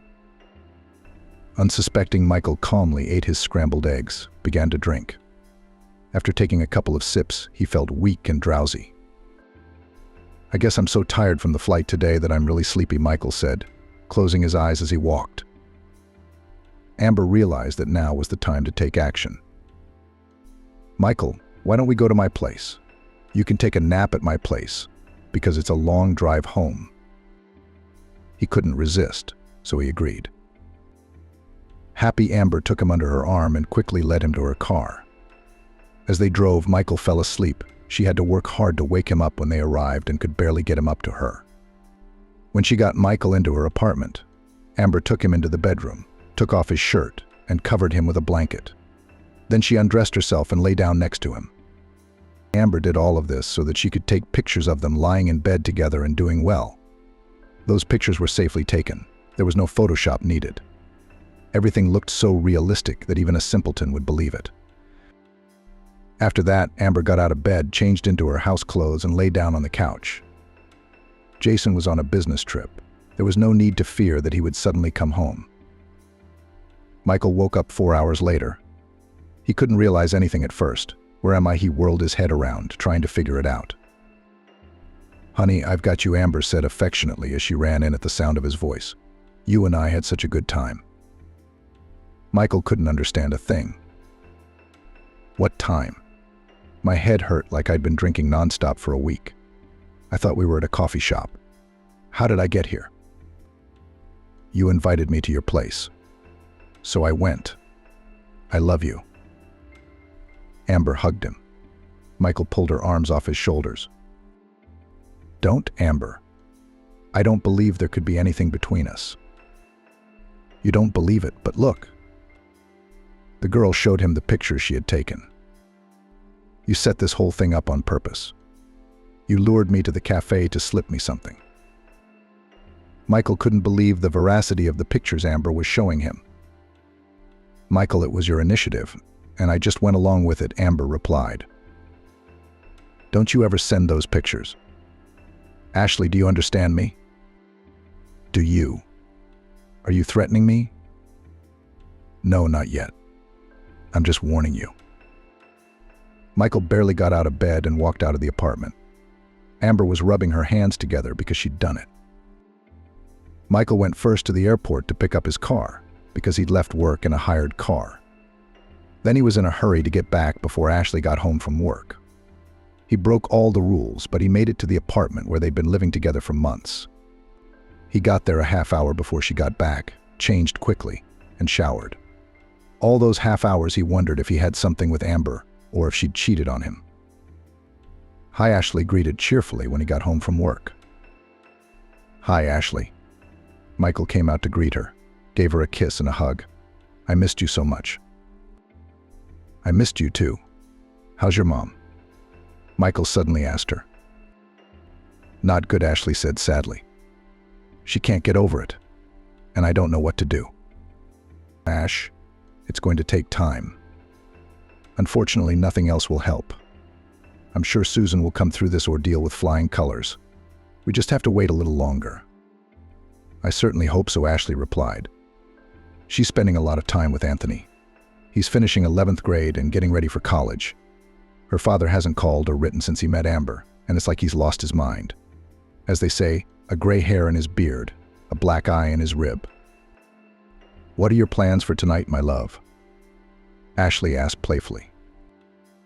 "I just want to lie in front of the TV with my favorite girl," Michael replied. "I don't mind." Michael and Ashley spent the day together as they had planned. One day, Ashley went to her father's office to pick up his papers. Her mother had asked her to do so. Susan didn't want to see her husband again, so she asked her to go to Ashley's father's office. Ashley stopped by after work, and he wasn't there alone. Emily was sitting in her father's office. This meeting hadn't gone too badly, even though it had been unpleasant. "What can you do?" "Dad, Mom asked me to pick up my papers," Emily started the conversation. "Give them to me and I'll go. They're in the locker room now in my briefcase." Jason went to the locker room, and Emily was alone with Amber in the office. She restrained herself from saying anything hurtful to Amber, but she wasn't holding back. "How did you like Michael in bed?" Amber asked ironically. "What's it to you?" Emily snapped at him. "Or does my father not suit you at all?" "No, I'm fine with him, but I like Michael better." "Stop it, Amber." Emily yelled at her. "By the way, Michael and I had a lot of fun recently," she said, as if she didn't mean it. "A couple days ago, Michael came over for a couple hours." "Didn't he tell you that?" "Oh, that's too bad. I thought you two had a very trusting relationship." "I don't believe you," Emily replied sharply. "And I have proof." Amber pulled out her phone to show Emily the pictures from earlier. "Well, I think we look great in bed together. Don't you think?" Emily flipped through the pictures, unable to take her eyes off them. While she was looking at them, her father came back with the papers. "Here you go," he said. Emily took the documents with trembling hands and left the office without saying anything. "What's wrong with her?" Dad asked Amber. "I don't know," she said. "I don't really care about your daughter, to be honest." Emily walked on, tears dripping from her eyes. She couldn't believe that her beloved Michael, her sweetheart, was cheating on her. The girl got into her car, let the tears flow, and then drove home. She needed to find out all the things that Michael was hiding from her. When she arrived, Michael was home. "Hi, sweetheart," he said. But Emily didn't say anything, just looked up at him with her big, blue, crying eyes.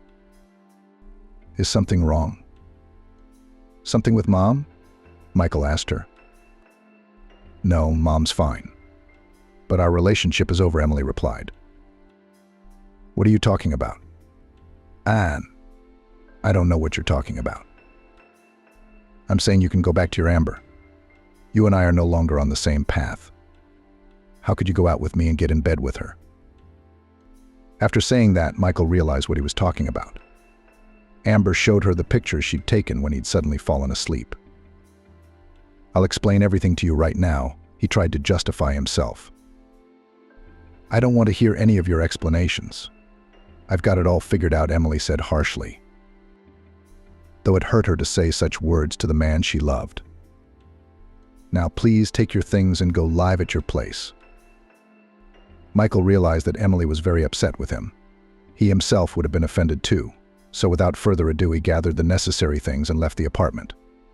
Emily was left alone. She cried all evening, sitting on the couch and remembering their relationship with Michael, how it had started, how much romance there had been in the beginning, how she had fallen in love with him as a freshman girl, how she had waited for him from flights. She remembered and cried even harder from the hopelessness that nothing could be taken back. In the evening, her mom came to visit her. Susan's visit was planned. She wanted to pick up the documents Emily had traveled to her father's office to get. Susan saw Emily crying. "What's wrong, daughter?" she asked. Now Susan had to comfort her daughter. "Mom, it's Amber. Imagine today when I went to my father's house, she showed me pictures of her and Michael in bed. It was a few days ago," Emily said, sobbing. She felt sorry for herself. "Are you sure it's not a montage?" Susan asked. "Just knowing Michael and his attitude toward you, I can't believe it. What did Michael say to that?" "And I did not listen to him," said the daughter. "The picture was enough for me. But you can't do that. You always have to hear two points of view. This Amber's interest is clear to me. She wants Michael back any way she can. She even went through Jason, but she realized she didn't get her ex back. She's angry, and she's being mean." "Mom, not making excuses for him," her daughter continued. "I'm not making excuses. That Amber is an asshole, and she needs to be dealt with in her own way," Susan said firmly. She was belligerent. "I realize now that Jason is just a fling for her. And I've been asking myself for days, why didn't I fight for my husband? And Emily, maybe you should have given that girl a big send-off." "Mom, is that you?" Emily didn't recognize her usually quiet and calm mother. "How do you want to fight for Dad?" "I don't know yet. It's Anthony's birthday, so we need to get the whole family around the family table soon. Can you help me? And we'll invite my dad too, of course. Without Amber, of course. And we'll reminisce about all the good times we used to have together." "Mom, I don't know what it'll look like, but I'll help," Emily nodded. Her resentment toward Michael had been put on the back burner for now. Emily spent all her free time preparing for her brother's birthday. Anthony was turning 18.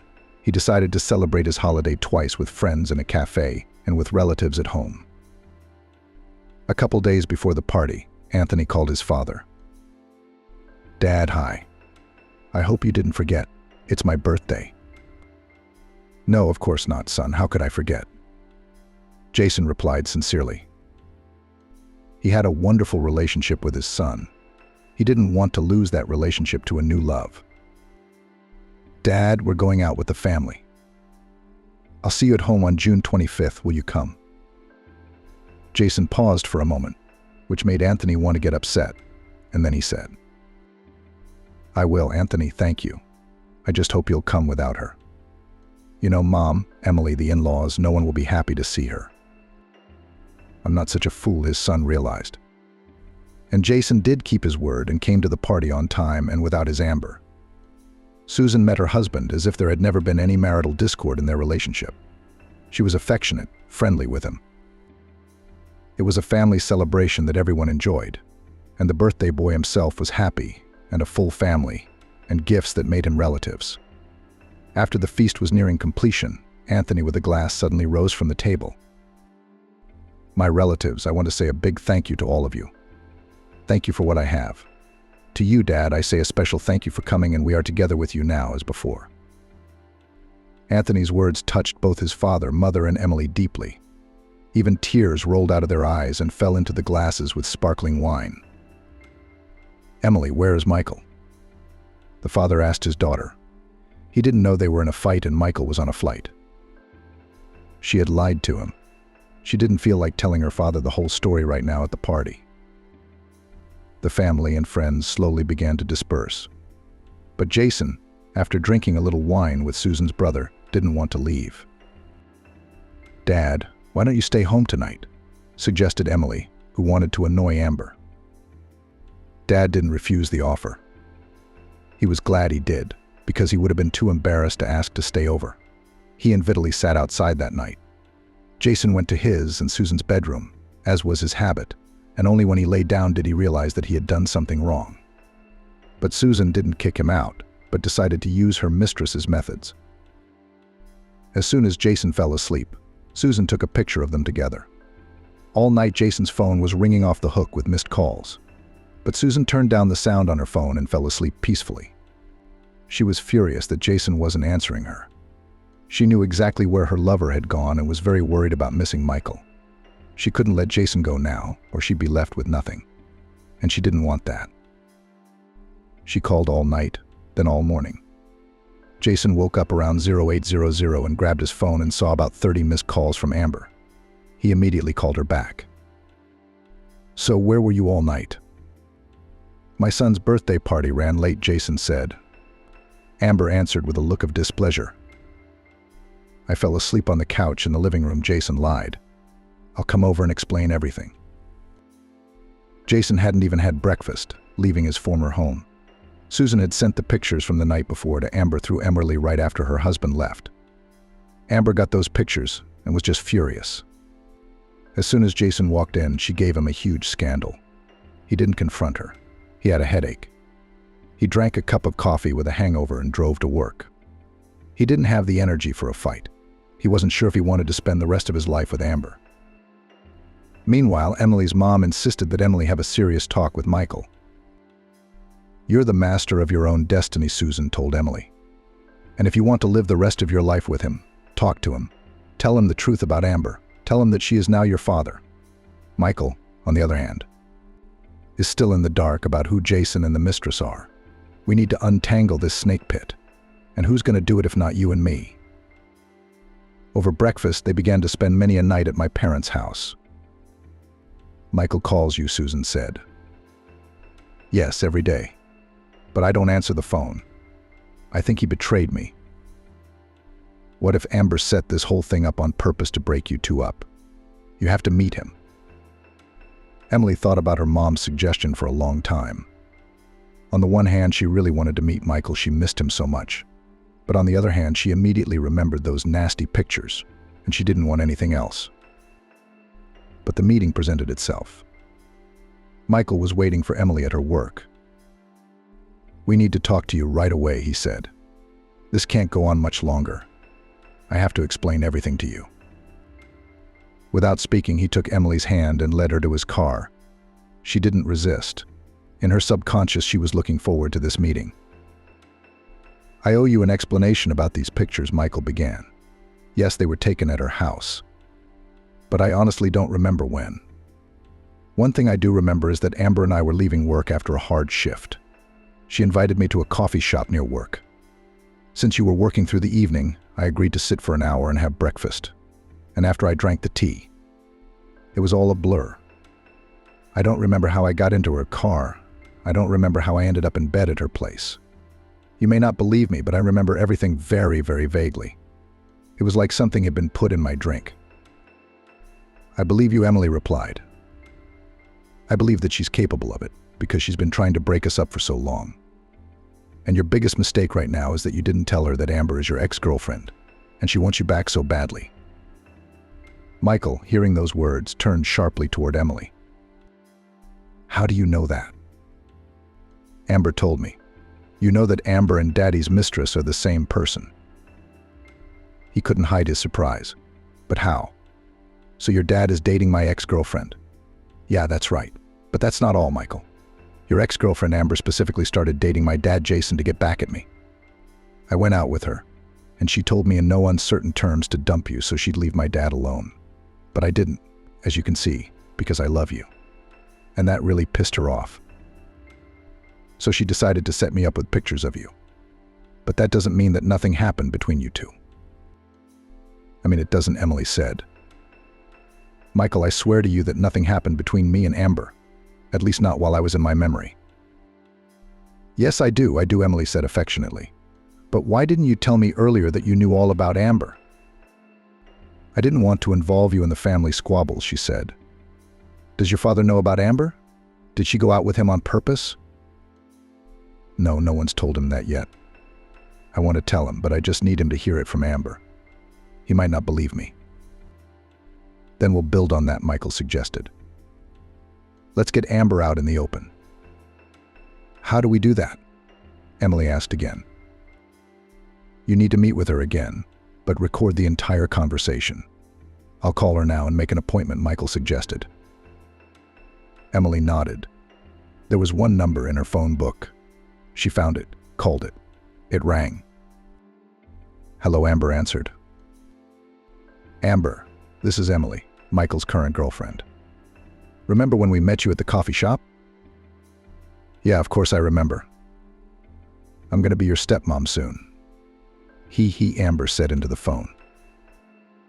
Amber, if your offer to dump Michael still stands, I'm in. But we need to meet again and talk things through. I need assurances, Emily said into the phone. I'll never give up on Michael, so it's on. Do you want to meet? Well, let's do it tonight at 8 p.m. at the same place, Amber suggested. Okay, Emily replied. Well, that's half done, Michael said as Emily hung up the phone after talking to Amber. Yeah, but I'm so scared to do all this, like I'm going to betray you tonight, she added. Don't be afraid of anything, Emily, I'll always be there for you. Trust me, Michael said and leaned in to kiss her. Emily did not resist for the first time in a long time. After that conversation, they drove to the apartment where they had lived together before their fight. Emily began to get ready to talk, as it was already 4 o'clock. I could take you to a coffee shop, Michael offered, but she declined. Emily was afraid that Amber would notice him and not believe that the whole situation was real. Finally, evening came, and Emily drove to Boston in her car. It wasn't a long drive, so she got there in 15 minutes. Amber was already sitting at a table in the cafe in all her war paint. You've had enough of Michael, haven't you? Amber asked. No, I love Michael, but I'm sorry about Mom. She's very depressed. She doesn't go out, she doesn't eat, she lied. I really hope that Daddy will come back to the family and everything will get better. Mom will revive at least a little. But I need to know that if I leave Michael, you'll leave Dad alone. Yeah, I promise you that. You leave my Michael and I'll leave your father. I don't love him. I don't love him. I only needed him to accomplish my goal, Amber said loudly. Emily had time to turn on the recorder on her phone and write it all down. Okay, Emily replied. I believe you, Michael is yours. With those words, Emily got up from the table without ordering anything. Everything she wanted to get, she had already gotten. She drove home and told Michael everything. Amber believed it. You have to play your part now, Emily said. She and Michael agreed that he was in the play and would play the role of the jilted and hurt boyfriend. They wanted to get Amber to dump her wounded father. Amber found out about Emily dumping Michael 2 days later. She caught up with him when they got off work together again. Michael, is it true? Did you and Emily break up? Yes, I did, he answered her. So now I have a chance again? Amber asked ambiguously. But everyone always has a chance, he answered ambiguously and walked on. Amber took his answer as a call to action and acted on it. She needed to tell Jason that they were breaking up. But first she needed to make sure Michael was in her good graces. Amber didn't want to be alone. One night, Amber called Michael, and he was at Emily's at the time, but Michael answered the phone. Hey, why don't you and I get together? I've missed you. He paused for a moment, then agreed. All right, let's go to a coffee shop near your house. Emily didn't like hearing that, but Michael reassured her. Emily, honey, but just be patient. As soon as we get Amber out in the open, we'll get you married. We have to get your father out of that stewardess clutches. Michael began packing for his meeting with Amber. Emily let him go with a heavy heart. What kind of girl would send her favorite guy to meet her ex-girlfriend? And a very attractive one at that. Michael arrived at the cafe. Amber arrived about 5 minutes after him, walked up to him and gave him a hug and a kiss on the cheek. Michael, I missed you so much. The test was a given, Amber said. And I missed you a little too, Michael added a little later. I was told you grieved after me. And not for long. Did you find a new boyfriend quickly? She faltered, but she had to answer something. Yeah, it was just a fling. I thought I told you about him. An older man just bored with his boring family life got attracted to me. I'm bored with him. We have very different interests. Interested in you, or did you seduce him? Michael clarified. Michael, but let's not get into that. I'm way past that stage of my life. I'm going to tell him today that it's over between us, even though he's so attracted to me. But I want you and only you, and I'll talk about it 1,000 times. But I can't promise you anything serious. I've just been dumped, and I'm disappointed in every woman in the world right now. Trust me, I can prove to you that not all women are assholes. There are some decent ones. We'll see about that. First, you need to break up with your current boyfriend. I'll do it tonight, Amber replied. Michael and Amber sat in the cafe for about an hour and a half talking about nothing. Michael was once again convinced that Amber wasn't right for him. She was too empty for him. Amber told Jason some unpleasant news that evening. Jason, we have to break up, she began the conversation. The man had had a busy day today. He hadn't eaten most of the day. He hadn't waited for dinner from Amber either. Amber, what the hell are you talking about? He said. I'm tired as a dog today. I'm hungry, but there's nothing at home. You were home all day yesterday. Why didn't you at least boil some borscht? And now you're telling me you're breaking up with me. Jason, I'm not kidding. I want to break up with you. I mean it, Amber added. What's the reason? The man asked sternly. I don't love you. I don't feel like you're my man. So I'm asking you to get out of my apartment today and tomorrow. Jason, these words really hurt him. Had he, at almost 50, lived to be dumped by a young girl? Didn't I give you enough money? He asked. It's fine, Amber replied. But you're not my man. I'm sorry, I don't want to get into this anymore. I'm tired. Amber left the bedroom where the conversation was taking place. Jason immediately packed his suitcase and left the apartment. He had nowhere to go back to. He wasn't going straight to Susan's house. So he drove back to the hotel, frustrated and angry not so much at Amber as at himself for being such a fool. He'd thought she was the girl he was going to spend the rest of his life with. How had he been wrong? Naive. As soon as Jason left, Amber silently called Michael. Michael, I want you to know that I broke up with my Jason. He just moved out of my apartment. You can come over. Amber was pleased. She couldn't believe that her plan had finally worked and that she and Michael would be reunited very soon. But how wrong she was. Michael told Amber that he couldn't come to her place today because his mom was sick and he needed to be there for her. Amber believed him, saying she was expecting him any time. And Michael, of course, was at Emily's the whole time. He's the one who told her what Amber said about breaking up with her dad. I wonder where he went now. Probably to a hotel, because he has nowhere else to go, Emily said. Emily, listen, what if I called my dad and asked him to come over to my mom's house and tell him that we wanted to have dinner at my mom's house?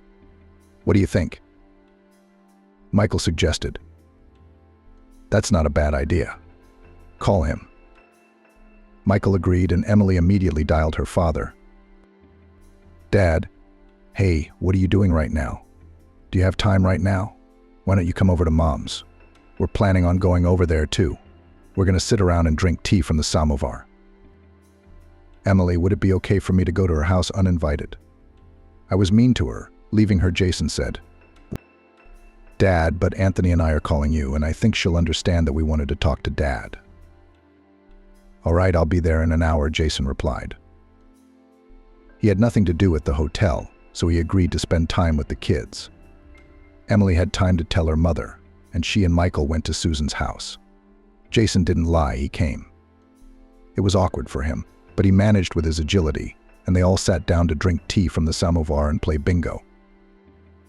And after a while, Emily called Daddy to talk to her. Dad, I've got a rather complicated conversation to have with you about your Amber. I broke up with her today. She kicked me out of her apartment, said she didn't love me, Jason replied. I know how. I didn't turn on the recording on my phone. Yeah, I promise you. You leave my Michael, and I'm leaving your father. I don't love him. I only needed him to accomplish my goal," Amber said on the recording. "Dad, Amber didn't love you at all. She only seduced you to get Michael away from me. She'd dated him before, but Michael dumped her when he met me. And I just found out all of this recently. You fell for her and hurt your mom," Emily said. Jason didn't say anything, but he didn't have much to say. In his defense, Michael had faked our breakup and told her that he was ready to go out with her again. "She dumped you that same day, Dad." "She's nothing," Emily finished and left the room. Jason remained standing alone in the room in silence. The next day evening, Emily walked Michael to work outside the airport. They met up with Amber. Emily purposely hugged Michael, kissing him. He reciprocated by kissing her too. Amber walked by them just then, and Emily had time to say, "You're too excited, sweetheart. You'll never see my Michael. He's mine and mine alone. You're a liar, Michael." Only now she realized that she had been tricked. "You're not all about screwing around with men. You stole my father away from my family, so you're left with nothing," Emily added. She was glad that Amber was finally getting what she deserved. And she deserved to be left alone. Michael and Emily got married a few months later and went on their honeymoon in Los Angeles. Emily had long dreamed of visiting that city. After the honeymoon, they sold their 2 apartments and bought a large 2-story house. And a year later, they had a son who was named James. Emily was on maternity leave, and Michael continued to work as an airplane captain. Susan, mother-in-law, not immediately, but accepted her daughter-in-law into her family because she had no choice. Emily healed Susan's knee, for which she was also very grateful. It took Susan a while, but she forgave Jason, who had apologized to her 1,000 times and asked for permission to return to their family nest. Susan accepted him back and tried not to remember everything that had happened between him and his mistress Amber. In fact, Amber's name was avoided in this family. Too much emotion had been stirred up by it so far. Anthony, Emily's younger brother, graduated from high school and entered the Massachusetts Institute of Technology. Amber quit her job at the airline where she and Michael worked together and left town for good. Their mutual acquaintances talked about Amber meeting her love and getting married too. But most importantly, she no longer bothered Emily, Michael, or Jason and Susan with her presence. Arriving at his ex-wife's house a year after the divorce, her husband froze upon learning of her fate. Amanda ran to the kitchen sink and splashed the coffee she had just drunk from a cup. "Catherine is messing with me again," the woman thought with anger and despair. "Stop hitting her with a belt," Amanda said out loud. She had woken up this morning in a good mood for once. It was Saturday, the whole weekend was ahead of her. She lay in bed, staring at the ceiling, wondering lazily where the sun bunny had come from. She didn't immediately realize that it was a mirror lying on her bedside table, on which the rays were falling. How quiet is the house? Amanda wondered. It was 10 o'clock. John and Catherine should have been up by now. She planned to go to the mall and buy herself the pants she'd been eyeing on the store's website for a while, and pick up some clothes for her stepdaughter. Afterward, she and her husband could spend the day together. Amanda turned on her side and saw a note from her husband gone on business. Urgently summoned. But John won't know when he'll be back, she thought. Why does he have to be the one to be pulled on weekends? If the boss himself had traveled like this, he would not have sent others. Her husband was the deputy head of a large construction firm. He often personally traveled to the sites, including on weekends. This dampened Amanda's mood a little, but she tried not to give in to sadness. The woman threw a robe over her nightgown and went down to the first floor. In the kitchen, she boiled water in an electric kettle, poured ground coffee into a cup, and poured boiling water over it. John wouldn't fail to remind me that there's a coffee machine in the house, Amanda smiled. But it was nice to be able to make coffee the old-fashioned way, like when I was a student. She covered the cup with a saucer and went to the bathroom to wash up. Amanda decided to take a shower and stood under the cool jets for about 10 minutes. Then she returned to the kitchen, looked out the window and smiled at the sunny summer day that promised only good things. But it was a sip of coffee that ruined everything. Apparently, while I was in the bathroom, Catherine came into the kitchen and put something in the drink. Amanda pondered. What kind of nasty stuff did she find? Was it black pepper or Brooklyn? She had no desire to taste the liquid a second time. She emptied the cup into the sink and sighed. Her mood was hopelessly ruined. For the 6 years that Amanda had lived with John, she had tried to find common ground with Catherine, his daughter from her first marriage, but she had failed. And it all started with their very first meeting, when a man brought his then not yet wife, but the woman he loved to introduce his 9-year-old daughter. "I had one mom, and I do not need a new one," said the girl, turned around and went into the room. "Will she get used to it?" John then divorced his hands. "It's been 3 years since Mary died. She misses her. You know," Amanda said. "A child is attached to her mother, and I'm not her aunt yet." "That's all right," her husband replied. But it didn't happen. When the woman offered to go with the girl to the children's park to spend time together and get acquainted, she seemed happy at first, but then throughout the walk was terribly cranky. "I'm dizzy. I feel sick. I don't want to feed them, and I don't want to eat myself. I don't want ice cream either." She refused even her favorite treat. John and Amanda were a little confused by her behavior, so they came home and tried to have dinner together. "My stomach hurts," Catherine said, and retreated to her room. So it went on. The girl perceived the new woman of the father exclusively in the bayonet. The man, on the contrary, only dreamed of meeting a new love after several years of lonely life after the death of his wife. "So smart and beautiful," he said of Amanda. And they met in a public restroom at the train station. "It's a shame to tell this story," the woman laughed later, recalling the situation. But she was not laughing then. In February, she came from her district center to the big city, where she found a job. The bus ride took her only 2 hours, so there were no sanitary stops. By the end of the trip, Amanda had a terrible urge to go to the bathroom. She jumped out of the vehicle and almost ran to the bus station building, but ran into a closed bathroom door. The restroom was closed for repairs, the note on it said. The nearest one was in the train station building. "What the hell is this?" the woman exclaimed in frustration. But there was no way out, and she hurried toward the train station, which was nearby. To get there, she had to pass through a small square, then go down into an underground passage, where people in a hurry were also pushing and literally stepping on each other's heels. God, couldn't the stations be connected somehow? Many people change from train to bus and vice versa, she muttered to herself. She was sweating in her down jacket from the fast walk. Strands of her brown hair were poking out from under her hat, and the suitcase she was dragging behind her looked like it was going to tear her arm off. Already barely tolerable, Amanda walked into the building and saw the huge lines. The women's restroom. And it's in a train station. However, the toilet is working. One of the people standing there was indignant. There were no people in front of the men's. Amanda, disregarding propriety, opened the door, saw a vacant stall, and ran in without thinking. The woman slammed the door shut behind her with a jerk and finally went to the bathroom. "Oosh," she sighed in relief and smiled. That incredible feeling of relief. And then she saw that she hadn't closed the latch on the stall door. But it didn't matter, because luckily no one was trying to get in from the other side. The woman pushed the handle and pushed the door open to get out. But it wouldn't open. The handle didn't go all the way down. Amanda jerked on it some more, but to no avail. "What kind of bad luck is this?" she said aloud. "Madam?" came a voice from the next stall. A little surprised to hear that woman's voice. "But do you need help?" Very much, Amanda ventured, embarrassed. "I think the lock's jammed. The knob won't budge." Just a second, she heard the sound of water running from the stall. "Okay, now my hands are blistered. I'll think of a way to get you out." Amanda heard the sound of water running from the faucet, then the sound of a zipper being stretched, and then some rustling.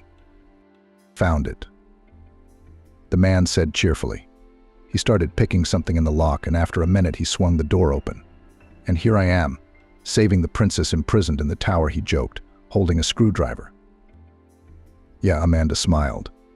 "A good princess upset with the press in front of the toilet." "You're a fine lady." The man winked at her, and she admired his brown eyes. Dark-haired, handsome man. "Thank you," seriously the woman said as she left the stall. "And I'm sorry to barge into the men's room, but I'll tell you the whole epic with the search for the restroom." "Can we go out of here?" the man suggested, "and continue our acquaintance over a cup of tea? My treat." "I agree," Amanda said. "Where can I get something to eat here? I don't know the city." "Let's go to a pancake house right here at the station," the man suggested. "My name is John, by the way." "Amanda," the woman replied. "I agree. The pancake house is good. Let's go before the next leg of the road." They went to the far end of the building, where a sign with the image of appetizing pancakes hung. Once inside, they placed their order. Amanda chose cheese pancakes and John chose chicken pancakes, plus 2 cups of black tea. We sat down at a table while we waited. "Where are you from?" The man started the conversation. "On business or visiting? Is this your first time here?" "No, not for the first time. I've already come once for an interview. I'm from the district center. We don't have much work there. I found a vacancy here. I got hired, and I'm moving." Brevity is the sister of talent, John smiled. In a few sentences, they informed me of the events of the past few weeks. "And what do you do?" the woman asked. "Where did you get a screwdriver all of a sudden?" "I work in a construction company. Constantly on the road, inspects objects. I accidentally picked up a screwdriver at the construction site after checking the fasteners. I found it on the train, called my colleagues and told them that I would bring it back the next time I visited them." "It was a lucky coincidence for me," Amanda said. "I don't know how long I would have had to sit there if it hadn't been for you." "Oh, our order is ready." John got up and went and got it. "Voila." He put the tray on the table. "I'll pay for it. I insist," the woman said. "You have a lot of money you need for rent. You'll need it now. Keep it, and I won't have to rent a hostel. That's why I got this job. It pays well and I have a place to live. After all, a hostel is cheaper than an apartment." "I see," the man replied. "But still, I'm not used to paying for women. So I insist on treating you." "All right," Amanda accepted. "Where do you live?" "I'm in the suburbs. I own my own house, built it a few years ago for my family." The woman blushed a little because she was starting to like this man. "Are you married?" "Not anymore?" "No," he answered with restraint. "My wife died, a transient cancer. My daughter is left behind. It's just the 2 of us." "I'm sorry." "My condolences," Amanda said sympathetically. "How old is your daughter?" She'll be 9 soon. She's my pride and joy. She's a good student. She plays sports." "What kind of sports?" "I just got a job. State Athletics Training Center. She does skiing, plans to participate in races, but so far she's only enrolled in a sports school. Enrollment starts at age 9, but the coach was cooperative. Her daughter is a little younger, but they say she has abilities." "Are you an athlete? What kind of sport do you do?" "I'm not. I take care of the athlete's health. I'm a nurse." "Oh, how interesting. It's a bit of a catch-22, if you'll pardon the expression. I've been getting some injections lately. Don't think I'm sick. I just banged my elbow on a door jamb. Now it's a nerve problem. I can't feel my fingers. There's this nasty feeling that the whole nerve from elbow to hand is like a taut rope." "Yeah, it's a minor injury, but it's a nasty one," Amanda agreed. "Well, I do not want to go to the clinic for injections only to lose time in lines. So I was thinking of hiring a visiting nurse when I get back from my business trip. Maybe you'd be willing to help me out." "Oh, I'd love a part-time job. But how would you get to the suburbs?" "There's a shuttle bus. If it's convenient for you, I'd rather invite you to our company's office. It's downtown. I'm just working all the time. My daughter is looked after by a governess and my mother-in-law. And me, staying late and at night, it would hardly be convenient for you to come to our house." "It's a deal," Amanda said. "I'll just check my schedule at the new place and contact you to discuss a convenient time. And for that we need to exchange phone numbers," the man smiled. "Write mine down." That's how they began to communicate. And for 10 days, which lasted a course of prescribed injections. They became close. This was undoubtedly due to the daily contemplation of my naked heel, John joked. Yes, I appreciated your confidence, Amanda agreed. They began seeing each other on John's rare days off. His daughter Catherine was very unhappy with Amanda's appearance. Daddy, let's go out. I miss you so much. Why are you leaving home for that woman? The girl asked unhappily. Don't you love me anymore? Of course I do. I just want to take a little break from work and family matters and spend time with someone I like, the man said as affectionately as possible. You'll like her, you'll see. However, the girl took her father's new friend in stride. John and Amanda did not give up hope that the girl will eventually change her mind. But that didn't happen. After the first meeting and a trip to the park, they tried to go to the movies together, but Catherine again only frowned, showing that she was not interested in everything that was happening. You know what I suggest? John suddenly suggested to Amanda the next day. I think if we all live under the same roof, Catherine will realize that we're serious, and she'll soften up on you. I don't think it's time yet, Amanda shrugged. Maybe we should wait. Why wait until we're old? I want to live a full life with my family now, not put everything off for the future, the man insisted. The woman agreed, even though it seemed like a bad idea to her still only a few months after meeting him. She gave up her dorm room and moved in with John. Catherine took this fact with unexpected calm. A week later, Amanda realized why. Honey, my childhood friend Charlie is coming to visit us on Sunday, John said on Friday. He lives in another city and wants to show his fiancée his native New York. But he wants to meet my fiancée too. He hugged the woman and kissed her.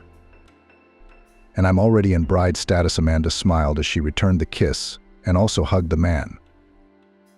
Of course, I'm an honest man and I always marry the ones I love, John jokingly assured her. If that can be considered a proposal, then I'm in, Amanda said. That's just in case, the man said affectionately. We'll talk about it later. On Sunday, Amanda woke up early. She set the alarm clock for 8 because it was going to be an active day.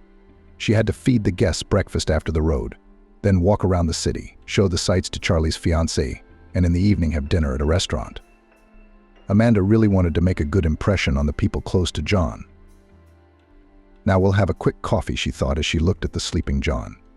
Then I'll do breakfast, and closer to their arrival I'll do my makeup and hair.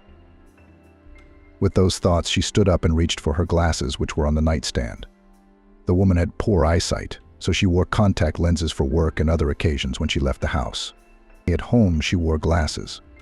Now Amanda was running her hand over the surface of the nightstand, trying to find the glasses, but it was as if they weren't there. That's odd, the woman thought. Maybe John moved them. But why? And I don't want to wake him up. She got up, bent over to the nightstand, trying to see what was on it. Then squatted down and ran her hands across the floor, deciding that the glasses might have fallen there.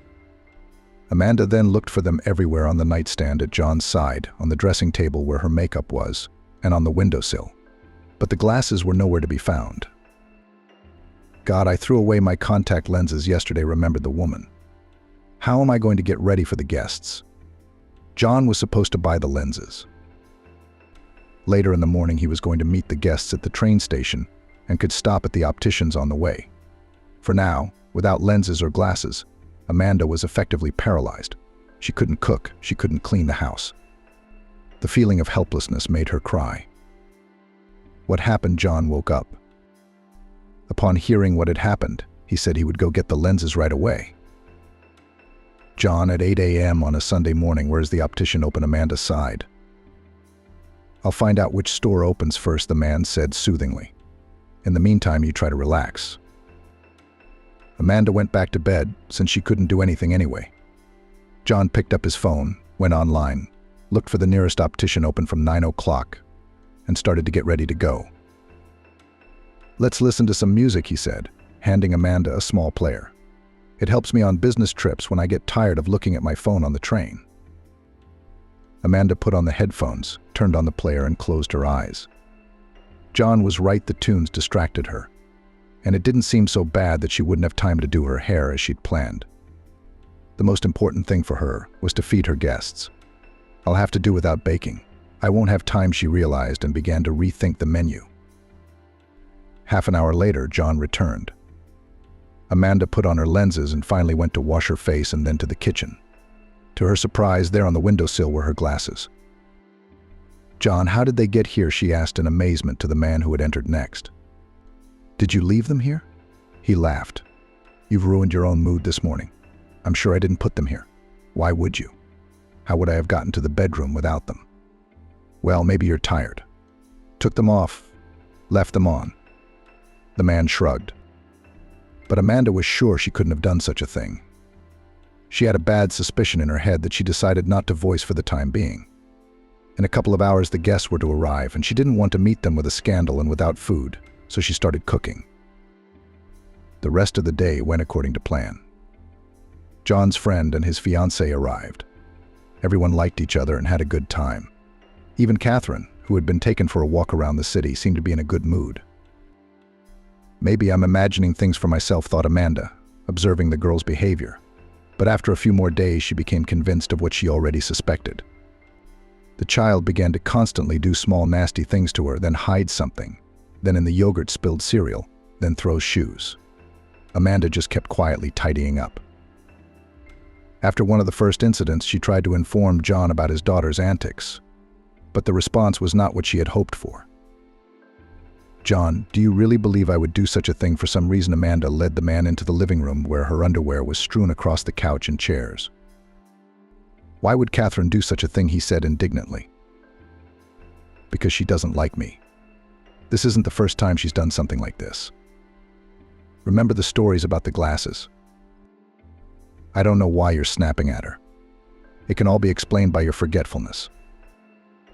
"I forgot that I left my underwear all over the room, but you what? Let's drop the subject," the man said irritably. "I love both you and my daughter, so try not to swear." "Nice touch," washed his hands of it, Amanda thought resentfully.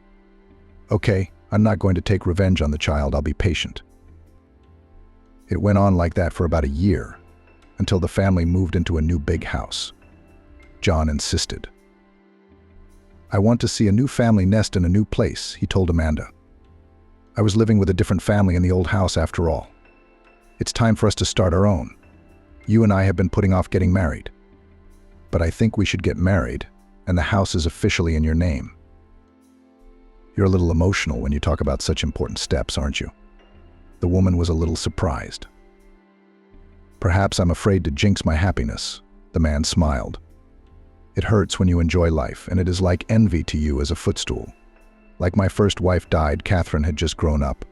I got the job I have now, and everything was going so well. And then it all fell apart." "We'll be fine," Amanda said softly. They chose a house together. Catherine was excited about the move. "I'll have a big room," the girl rejoiced. "Yes, your current one in our old house will seem like a cubbyhole compared to it," John replied. "Let's go with your taste." Amanda decided to improve the opportune moment, as long as the girl was in a good mood. "Let's you be the one to choose our common house. Look where you like best, what room, what yard, and so on." "Okay," Catherine agreed cheerfully. John silently took Amanda's hand and discreetly stroked her fingers in appreciation. They found the house quickly enough. The two-story building was located in a quiet neighborhood. There was a small courtyard in front of the front door, and a large area at the back of the building where they could plant flower beds or vegetables. Trees were already growing their fruit: apples, pears, ornamental, and birch trees. The whole family literally fell in love with this place, and the deal to buy it was done. A couple weeks later, they moved in and immediately put their old place on the market. "We'll use the money to go on a honeymoon," John said that evening at the first dinner in the new house. "And we're going to furnish the place to our liking. And we'll buy you a car, finally." "Thank you. I'm very happy right now," Amanda replied. "And I'm grateful that you've changed my life." "You changed mine," the man looked at her tenderly. Catherine, who was watching the scene, wrinkled her nose but said nothing. 6 months later, the couple played a wedding. There were few guests: John's father, His mother was dead, Amanda's parents and a few of their closest friends. An unexpected guest was the man's former mother-in-law. He kept good relations with Anna Vitalievna and even decided to invite her to his new marriage. God grant you a long life together, she sincerely wished him, raising her glass. Amanda looked at her gratefully, happy that this woman who had lost her daughter had found the strength to accept the new woman who was taking care of her granddaughter. She didn't know then what her ex-mother-in-law's love for her child, the only family she had left, would mean. I'm not wearing that. Catherine threw her summer dress in Amanda's direction. They'll make fun of me at school. Years passed. Catherine turned 15 and adolescence was in full force. By this time she had won many competitions in cross-country skiing, received a sports category, and was enrolled in the School of Olympic Reserve. The school year was about to begin, and Amanda offered encouragement to update her closet. It was on the day Amanda was going to take her shopping that Catherine ruined her stepmother's morning coffee. I'm an athlete, not a party girl, irritatedly said the girl now, running from one outlet to another. But you're a girl. You have to look like one, Amanda answered her calmly. You can't always wear tracksuits. But I do play sports, Catherine countered. But not all of you. You have to wear something to class, to lectures. I'll see what other people wear, then I'll decide. But thank you for your concern. Catherine finished the conversation. Amanda sighed and followed the stubborn girl to the sportswear store. Buy new tracksuits. It was impossible to understand her stepdaughter. Sometimes she seemed to be good to her stepmother, and sometimes Amanda found that she continued to sneak around. It usually happened after some sort of spat. I wonder what she'll come up with tomorrow, the woman thought curiously, waiting for the girl from the fitting room. Will she put something in my coffee again? Will he delete my files in my laptop or throw out something worse? But surprisingly, there were no consequences. Despite the disagreement at the store, the girl hadn't gotten back at her stepmother in any way. Amanda had really hoped that the simmering conflict would die down on its own when Catherine entered college and moved into the dormitory. But John insisted that his daughter stay at home. I know what goes on in these dormitories, he said. I don't want you wasting your time hanging out instead of studying. At that moment, Catherine and Amanda finally shared something in common: disappointed facial expressions. Both had hoped to see each other less often. Oh well, I'll wait for her to get married, Amanda thought with bitter irony. The everyday life dragged on. Everything went on as usual. John often went on business trips. Amanda worked as a nurse. Catherine was at college until late in the evening. A phone call interrupted the routine, and in December, disaster struck. We can't find your husband, Amanda got a call from the college that afternoon. Your little girl has been seriously injured. She's in the emergency room. Amanda didn't remember taking off work and calling a cab. Despite everything, she loved this girl, even though she didn't reciprocate. She ran to the emergency room and learned that Catherine had a displaced tibia fracture and was being prepped for emergency surgery. Do you need parental consent? The woman asked the young doctor who admitted Catherine. Her father is now in another city, and I did not adopt her. Can I give permission? It's okay, the doctor replied. At 15, she can consent to surgery on her own. Okay, Amanda said, confused. So it's bad. What's the prognosis? I'm not an attending physician. I just examined her and referred her for surgery, the man replied. Talk to a specialist later. All I can say is that this type of fracture is complex, and rehabilitation after it is very long. But she will not be disabled. She's an athlete. Let's hope not, shrugged the doctor. Understand, everything will be clear at the operation. Depends on how well the specialist will be able to assemble the bone. I really can neither scare nor reassure you. It's fine now. I'm sorry, Amanda said. Wait until the surgery is over. The doctors will come out and tell you everything at once. The woman went to wait in the lobby of the clinic. She tried to call John, but he didn't pick up. Maybe he's in negotiations, Amanda thought, even though it had been hours already, and no one still couldn't reach him. How worried is he going to be, poor guy? I guess I can't understand these parental feelings. After all, it's not like I don't have kids. Her thoughts jumped to the unpleasant history of their attempts to have a child. Amanda and John had thought about it a couple of years ago, when their life together had settled down, They were in their early 30s, and the chances of having a baby were quite high. However, Amanda was not able to get pregnant. They had undergone numerous tests that showed the couple to be perfectly healthy. There are such cases, explained the fertility doctor. There may be something going on due to nervous tension, and the body doesn't want to get pregnant in a stressful situation of the stressors. Amanda could only remember her relationship with her stepdaughter. Otherwise, she and John had a calm, measured life without upheaval. And it appeared that, ironically, she was unable to have a child because of the presence of another child in her life. Her nervous thoughts were interrupted by a phone call. It was John. "Oh my God," he said, horrified to hear what had happened. "I'm on my way, I'll be there tomorrow. Take care of everything, please." The girl was operated on immediately. The doctor came out to Amanda and said he was satisfied with the result. Catherine was coming out of anesthesia, and the woman was told that she could visit her tomorrow. Amanda went home. It's unaccustomedly quiet here, she thought as she entered the house. Amanda went to the bedroom, and from her worry she powerlessly sank down on the bed and fell asleep. It was as if everything went well from there. Catherine was discharged, being warned that she would have a cast for at least 2 months. The girl was very upset because she missed classes and was basically very limited in movement. She sat at home, read a lot, and watched movies. "You look so downcast," Amanda said, looking at her daughter. "What do you want?" "She's very worried about not being able to play her favorite sport," John replied. "It's hard for her at her age to put up with so much.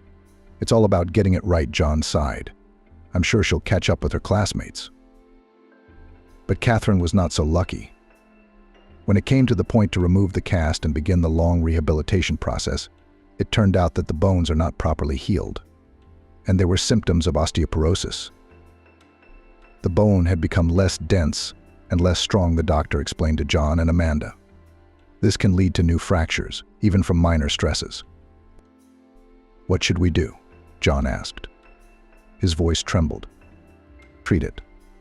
First, we have another operation as soon as possible, and then take special drugs to stimulate bone formation.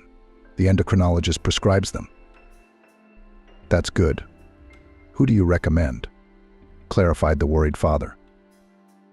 "I would recommend treatment abroad. There are good clinics in Germany, but it will be expensive, you understand."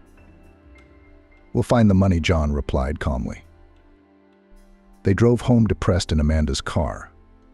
The woman was driving. John and Catherine sat in the back. The girl pressed herself against her father and cried quietly, realizing that it will not soon be able to take up skiing and generally return to the usual way of life. "I'll have to leave the school," finally raised her voice Catherine. "Let's not be in a hurry," John said soothingly, and held his daughter to himself. "Take a sabbatical for a year." Amanda was silent the whole way there and back. The woman sympathized with Catherine, but she had some very important news of her own that she didn't want to tell her family yet. What good fortune. What bad timing, Amanda thought in the bathroom this morning when she saw the 2 long-awaited stripes on the pregnancy test. No, the good news will have to wait after all. I have to deal with Catherine first. The woman decided and put the test back in the package, and then hid it in the pocket of her robe. And now, on her way home, she tried her best to hide her joy at finally becoming a mother. No matter how hard she tried to shift her focus to her stepdaughter's health, Amanda couldn't escape the thoughts of her future child. Boy or girl, she pondered. And how will they get along with Catherine? Won't she be jealous if she starts doing nasty things like she did to me? This is where Amanda started to get worried. And that's when she intercepted her stepdaughter's tense gaze in the rearview mirror. Amanda flinched. She was staring at her with unconcealed anger. The woman averted her eyes and gripped the steering wheel. She felt very scared. She had a premonition of something very bad.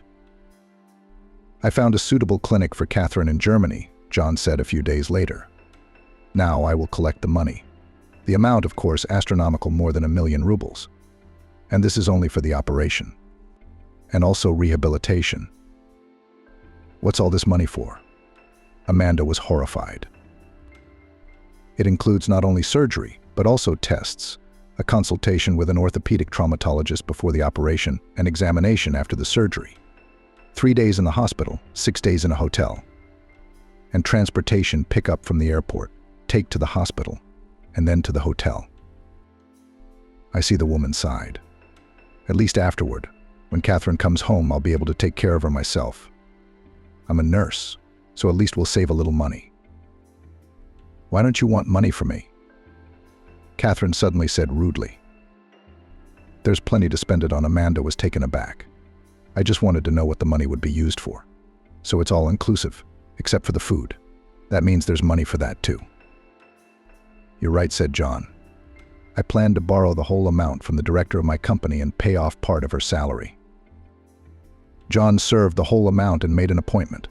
The director agreed to give the money in a large advance, and John received it a few days later.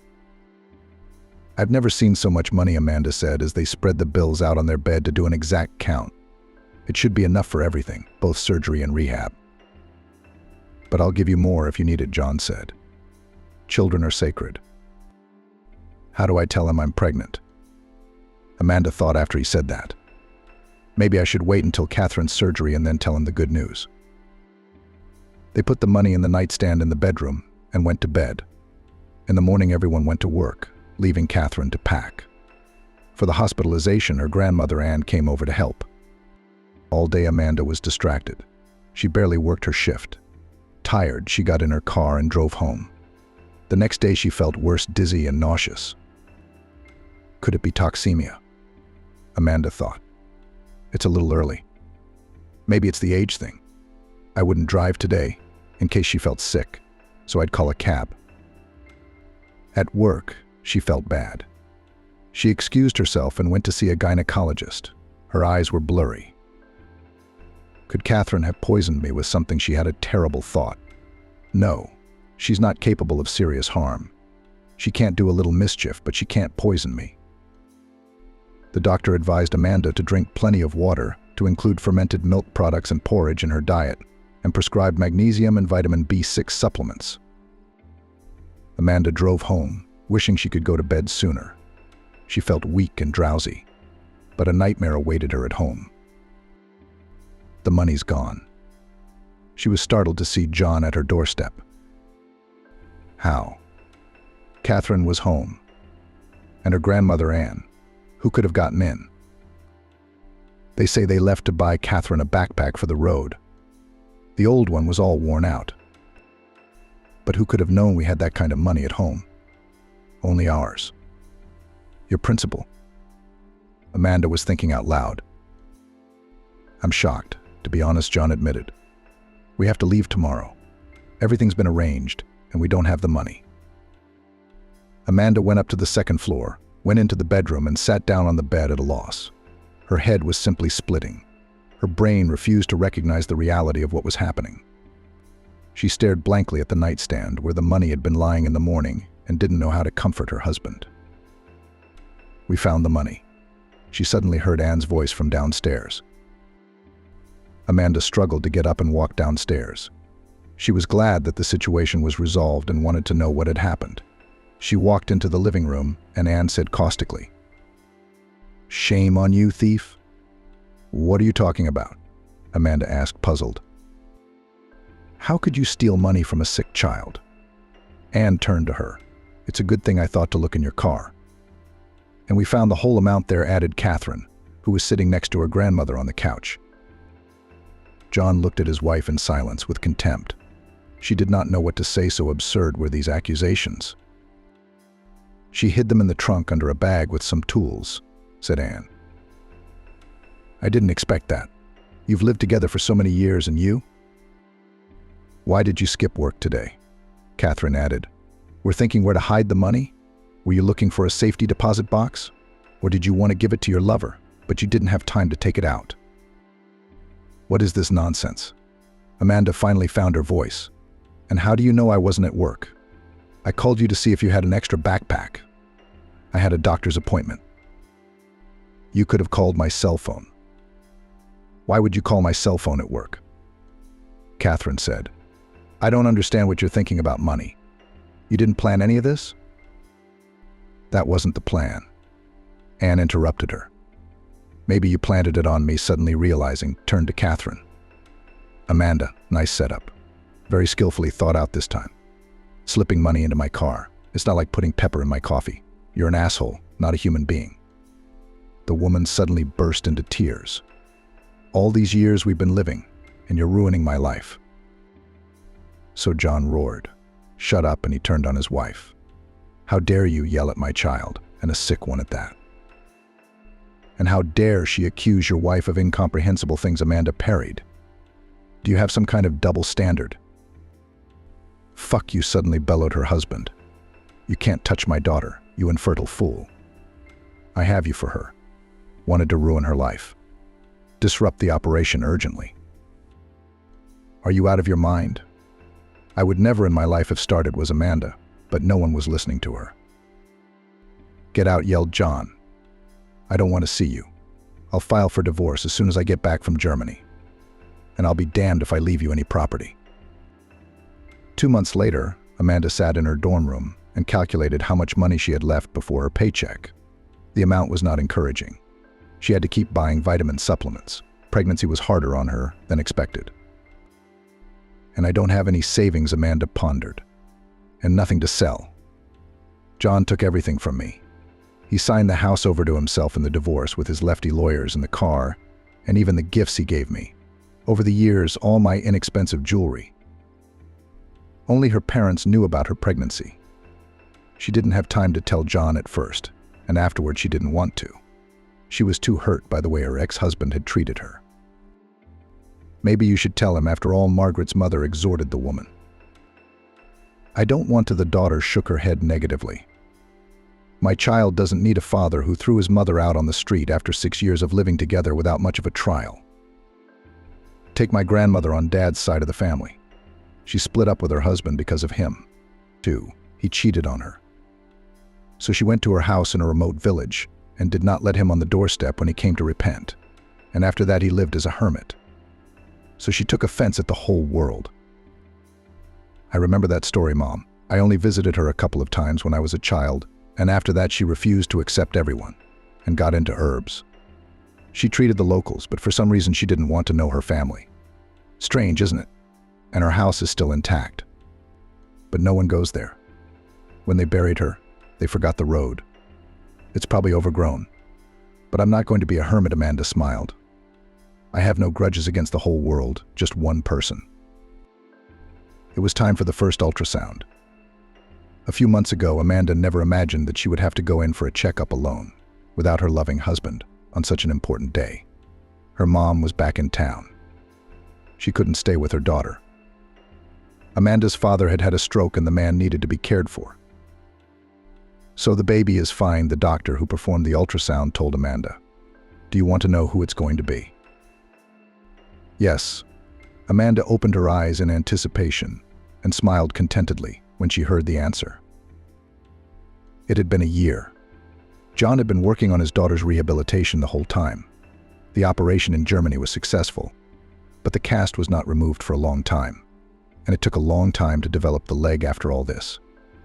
However, despite all efforts, Mary limped, and her character from this did not improve at all. "Why did fate do this to me?" said the girl irritably to her father. "I wanted to devote my life to sports. And what in the end? What am I to do now? To live and recover in time is how long has it been? Do you believe I'll miraculously heal and start skiing again?" "Look, but you can be more than just an athlete or a coach. There are different training programs, including for people with disabilities." "What do you think I am? Handicapped?" Catherine exclaimed with tears of anger in her eyes. "No, that's not what I meant to say." John tried to calm his daughter. But she did not listen and went to her room. These conversations were happening more and more often, and they were devastating to the man. "I was always on her side," he thought bitterly. "So many years did not marry, took care of her feelings. Kicked the traitor Amanda out when I found out she was dirty. Now I live alone. Why doesn't she appreciate that?"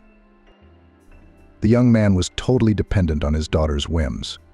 He reluctantly went home from work, because there he was waiting for a frowning-faced Catherine and her eternal dissatisfaction with complaints. He began to spend even more time on business trips, and in one of them met a nice woman, Amber. She worked as a waitress at the restaurant where he and his partners went for dinner. "Where do you always go at night?" After a month, my daughter suspected something was wrong. I go out with my friends. Not all I have to babysit you. John cut him off.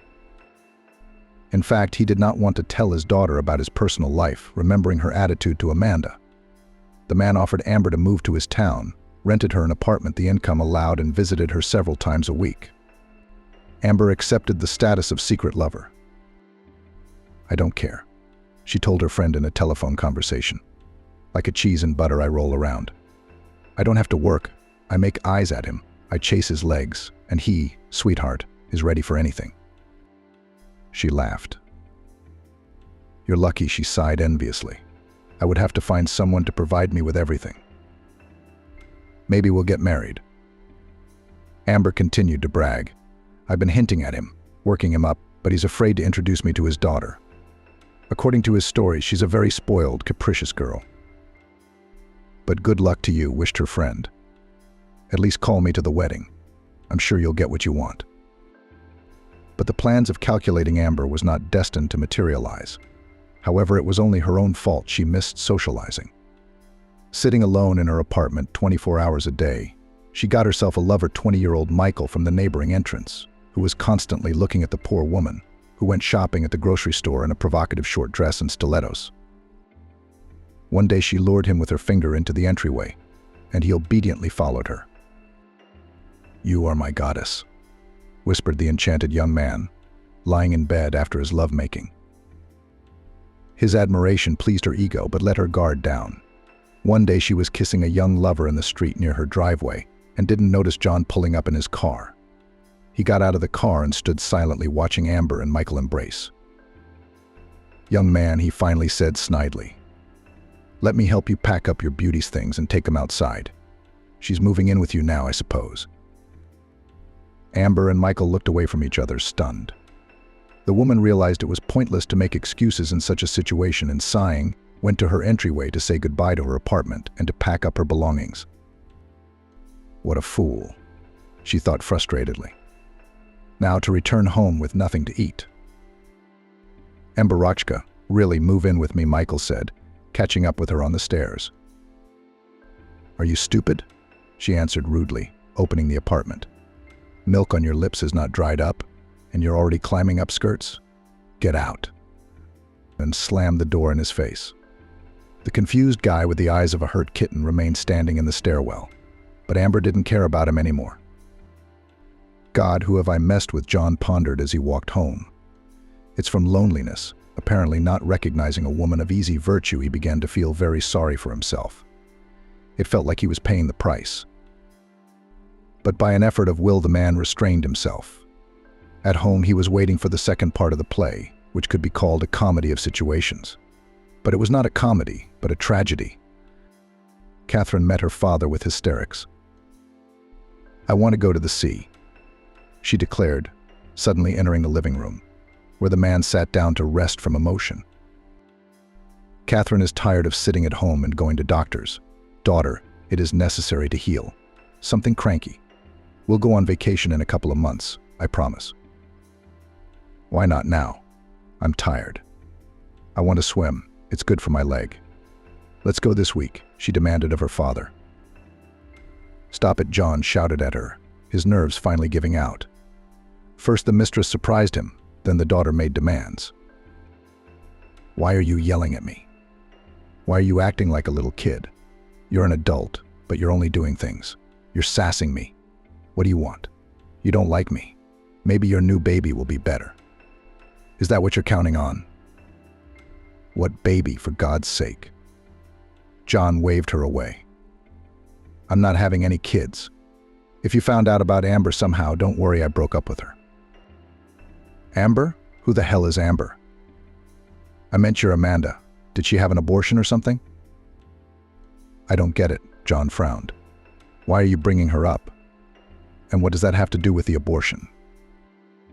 But she should have been in labor by now. Didn't you even ask if you had a son or a daughter? She was pregnant when she left here. It finally came to John. I didn't know about it. How did you know? I found a 2-stripe pregnancy test in her robe. She obviously didn't put someone else's in there. Oh my God. So you really did go through her stuff all the time, just like she said. And I was a fool not to believe it. Yes, Catherine smirked. I got rid of her beautifully, didn't I? Our plan was a success. John silently looked at the monster, in which he could not recognize his daughter, and with horror waited for the continuation, although he was beginning to guess what she means. Grandma Ann helped me, the girl said. As soon as I found this test, I realized that you would soon abandon me. New wife, new offspring. Her tone became dismissive when it came to the baby. So I got my grandmother to help me plant money for my stepmother. I could barely walk on my own. How could you? John exhaled in shock. Grandmother broke quickly, boasted Catherine. She has no one but me. She was already worried about me. And then I frightened her that you'll start a new family. You'd dump me, an invalid, on her. So it's about money. It turns out, looked at Catherine father. In general, yes, she shamelessly confirmed. The man got up, left the living room and went to the second floor, not seeing the road. He came to his senses when he hit his toes on the banister, as if in a fog. Climbing the stairs, he went into his office, where there was a small bar, took out a bottle of cognac, a glass, sat down at his desk, and began to get methodically drunk. After a couple hours staggering, he went downstairs and hailed a cab. Get me Amanda, who recently moved in, he demanded of the janitor at the hostel, where his wife had lived before their marriage. Amanda who? Go sleep it off, she scolded. I'll call the police. Nurse Amanda. She was supposed to move in here a year ago. I know exactly who you're talking about. She moved out before she gave birth. Bought herself a house. A house? John was surprised. Where did she get the money? You mean her ex-husband? The one who kicked her pregnant and penniless out of the house. She earned the money for the house. It was a very interesting story when she was 6 months pregnant. Amanda had lost her spirit. She went to work, returned to her dormitory in utter despondency. Didn't know where she was going to get the money to support her child.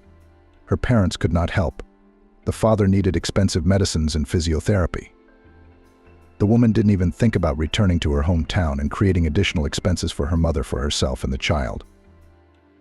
Can't do this anymore, she thought, as Emily lay in her one room on an uncomfortably narrow bunk that made her back ache. I need a distraction, somewhere to get out so I don't spend a lot of money. And then the conversation with her mother about her reclusive grandmother popped into her head. Amanda was revitalized. It would be possible to go to that abandoned cottage, to walk away from the noisy city, to breathe the forest air. And in a few minutes she was on her way.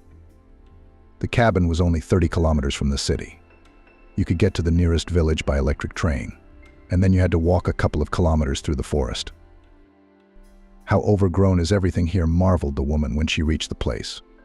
And here my grandmother had medicinal herbs and a vegetable garden. She stepped inside the cabin. The shriveled door was unlocked. Inside was old furniture covered in dust. Amanda found a stool, laid a cellophane bag she had with her on it, and sat down to rest from the road. She was in a strange mood.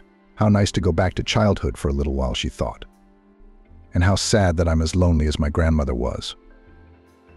And then the woman's gaze fell on a puffy Soviet-era stationery book lying on a table nearby. She reached out, picked it up, and dust kicked up into the air. The recipes were written in the book in chemical pencil. I didn't know Grandma was into self-medication, Amanda marveled. She opened the book, and there were recipes for healing ointments and other remedies her grandmother had made. There were a good 100 of them, if not more.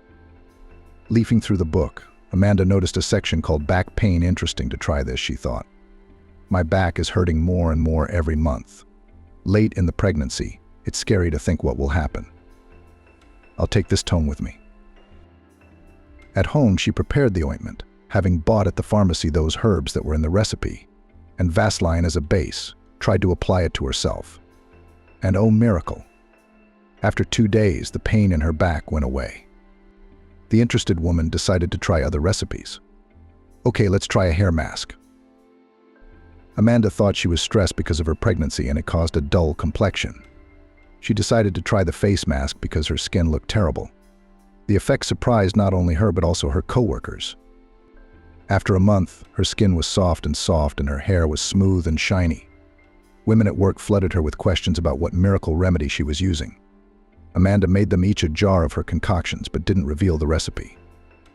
Word spread quickly, and soon she had a line of people lined up to receive the healing substances. "We need to get someone to help," Amanda decided, and offered the job to the woman who lived closest to her. The same janitor who was now telling the story to John. "I mostly just sit here," the older woman told the man. "There's nothing to do at night, so I used to work part-time for your wife. And then she started selling goods through social media. It went well, and she moved into a small shop, opened it up and hired full-time help." John froze as he learned of his wife's fate. He had thought her a conniving liar until now, but it turned out that she was a capable businesswoman who started her own business without anyone's help. "The child she gave birth," he inquired quietly. "Yes, I can give you the address. You can talk to her yourself," the woman relented. "Even though you have rattled her nerves. She was very fond of you at the time." John took the slip of paper with the address and thanked the woman profusely. Though he wanted to run to Amanda, he held back and went home, deciding he needed to get some sleep, sober up, and get himself back to normal. The next morning he showered, shaved, drank a few cups of coffee, and drove his car to his ex-wife's house. The closer he got to her house, the more nervous he became. "What will she say to me? How will she take it?" he pondered. "If I were her, I'd probably spit in her face." He drove up to the right house, hidden by a tall green fence, got out of the car and knocked on the gate. After a while it swung open. Amanda looked up at him with the baby in her arms. John stood silent, unable to find the right words. "Come in," the woman said, moving aside and letting him pass. "I just found out about everything." "About the pregnancy," John pronounced, waiting for her to close the wicket. She looked at him carefully and nodded toward the open door. "Come inside. I'll give you tea." "I had no desire to inform you after everything that's happened," Amanda said calmly as she walked into the kitchen. "Sit down, I'll put the kettle on now." "And how is Catherine? Has she recovered?"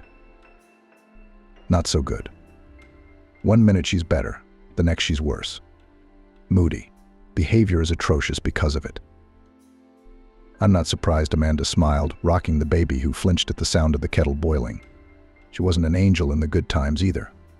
But whatever she thought, I treated her well and worried about her health. And she did such an ungrateful thing." "She confessed everything," John said.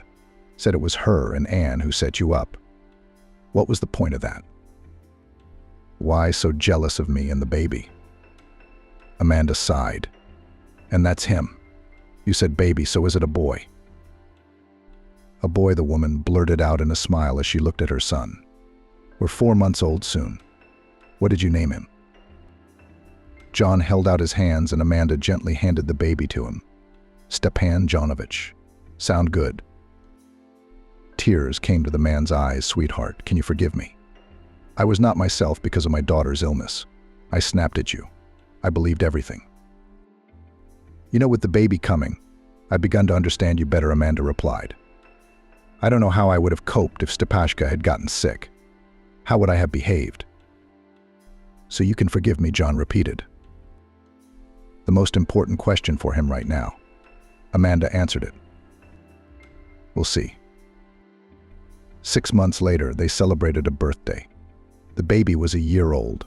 There were few guests, only the closest ones. Amanda's parents came. Her father got better and was able to endure the road. Also present were John's father and Catherine and her grandmother. "I can't help but admire your kindness," John whispered to Amanda, taking a moment when they were alone in the kitchen preparing to bring out the desserts for the holiday table. "You've forgiven Catherine and her grandmother. I think they've realized what they've done and are truly remorseful. What's the big deal? Holding a grudge for the rest of your life? Especially now. After all, it was lucky to have such a sister as Catherine became." John smiled. "Yes, she really cares for him. Who would have thought it? She's forgotten about sports. She wants to be a teacher." "God grant us all wishes," said Amanda. "I already have all my wishes," the man replied. "I have a real strong family. All my loved ones are with me every day." They hugged each other and looked into the living room, where at the same table were gathered people who had made mistakes and were eager to correct them, who were angry with despair but found the strength to overcome themselves and rejoice in the changes, who fought with illnesses but inspired others with their kindness, and of course, who knew how to forgive their loved ones. After all, family is the most important, the most valuable thing in our lives.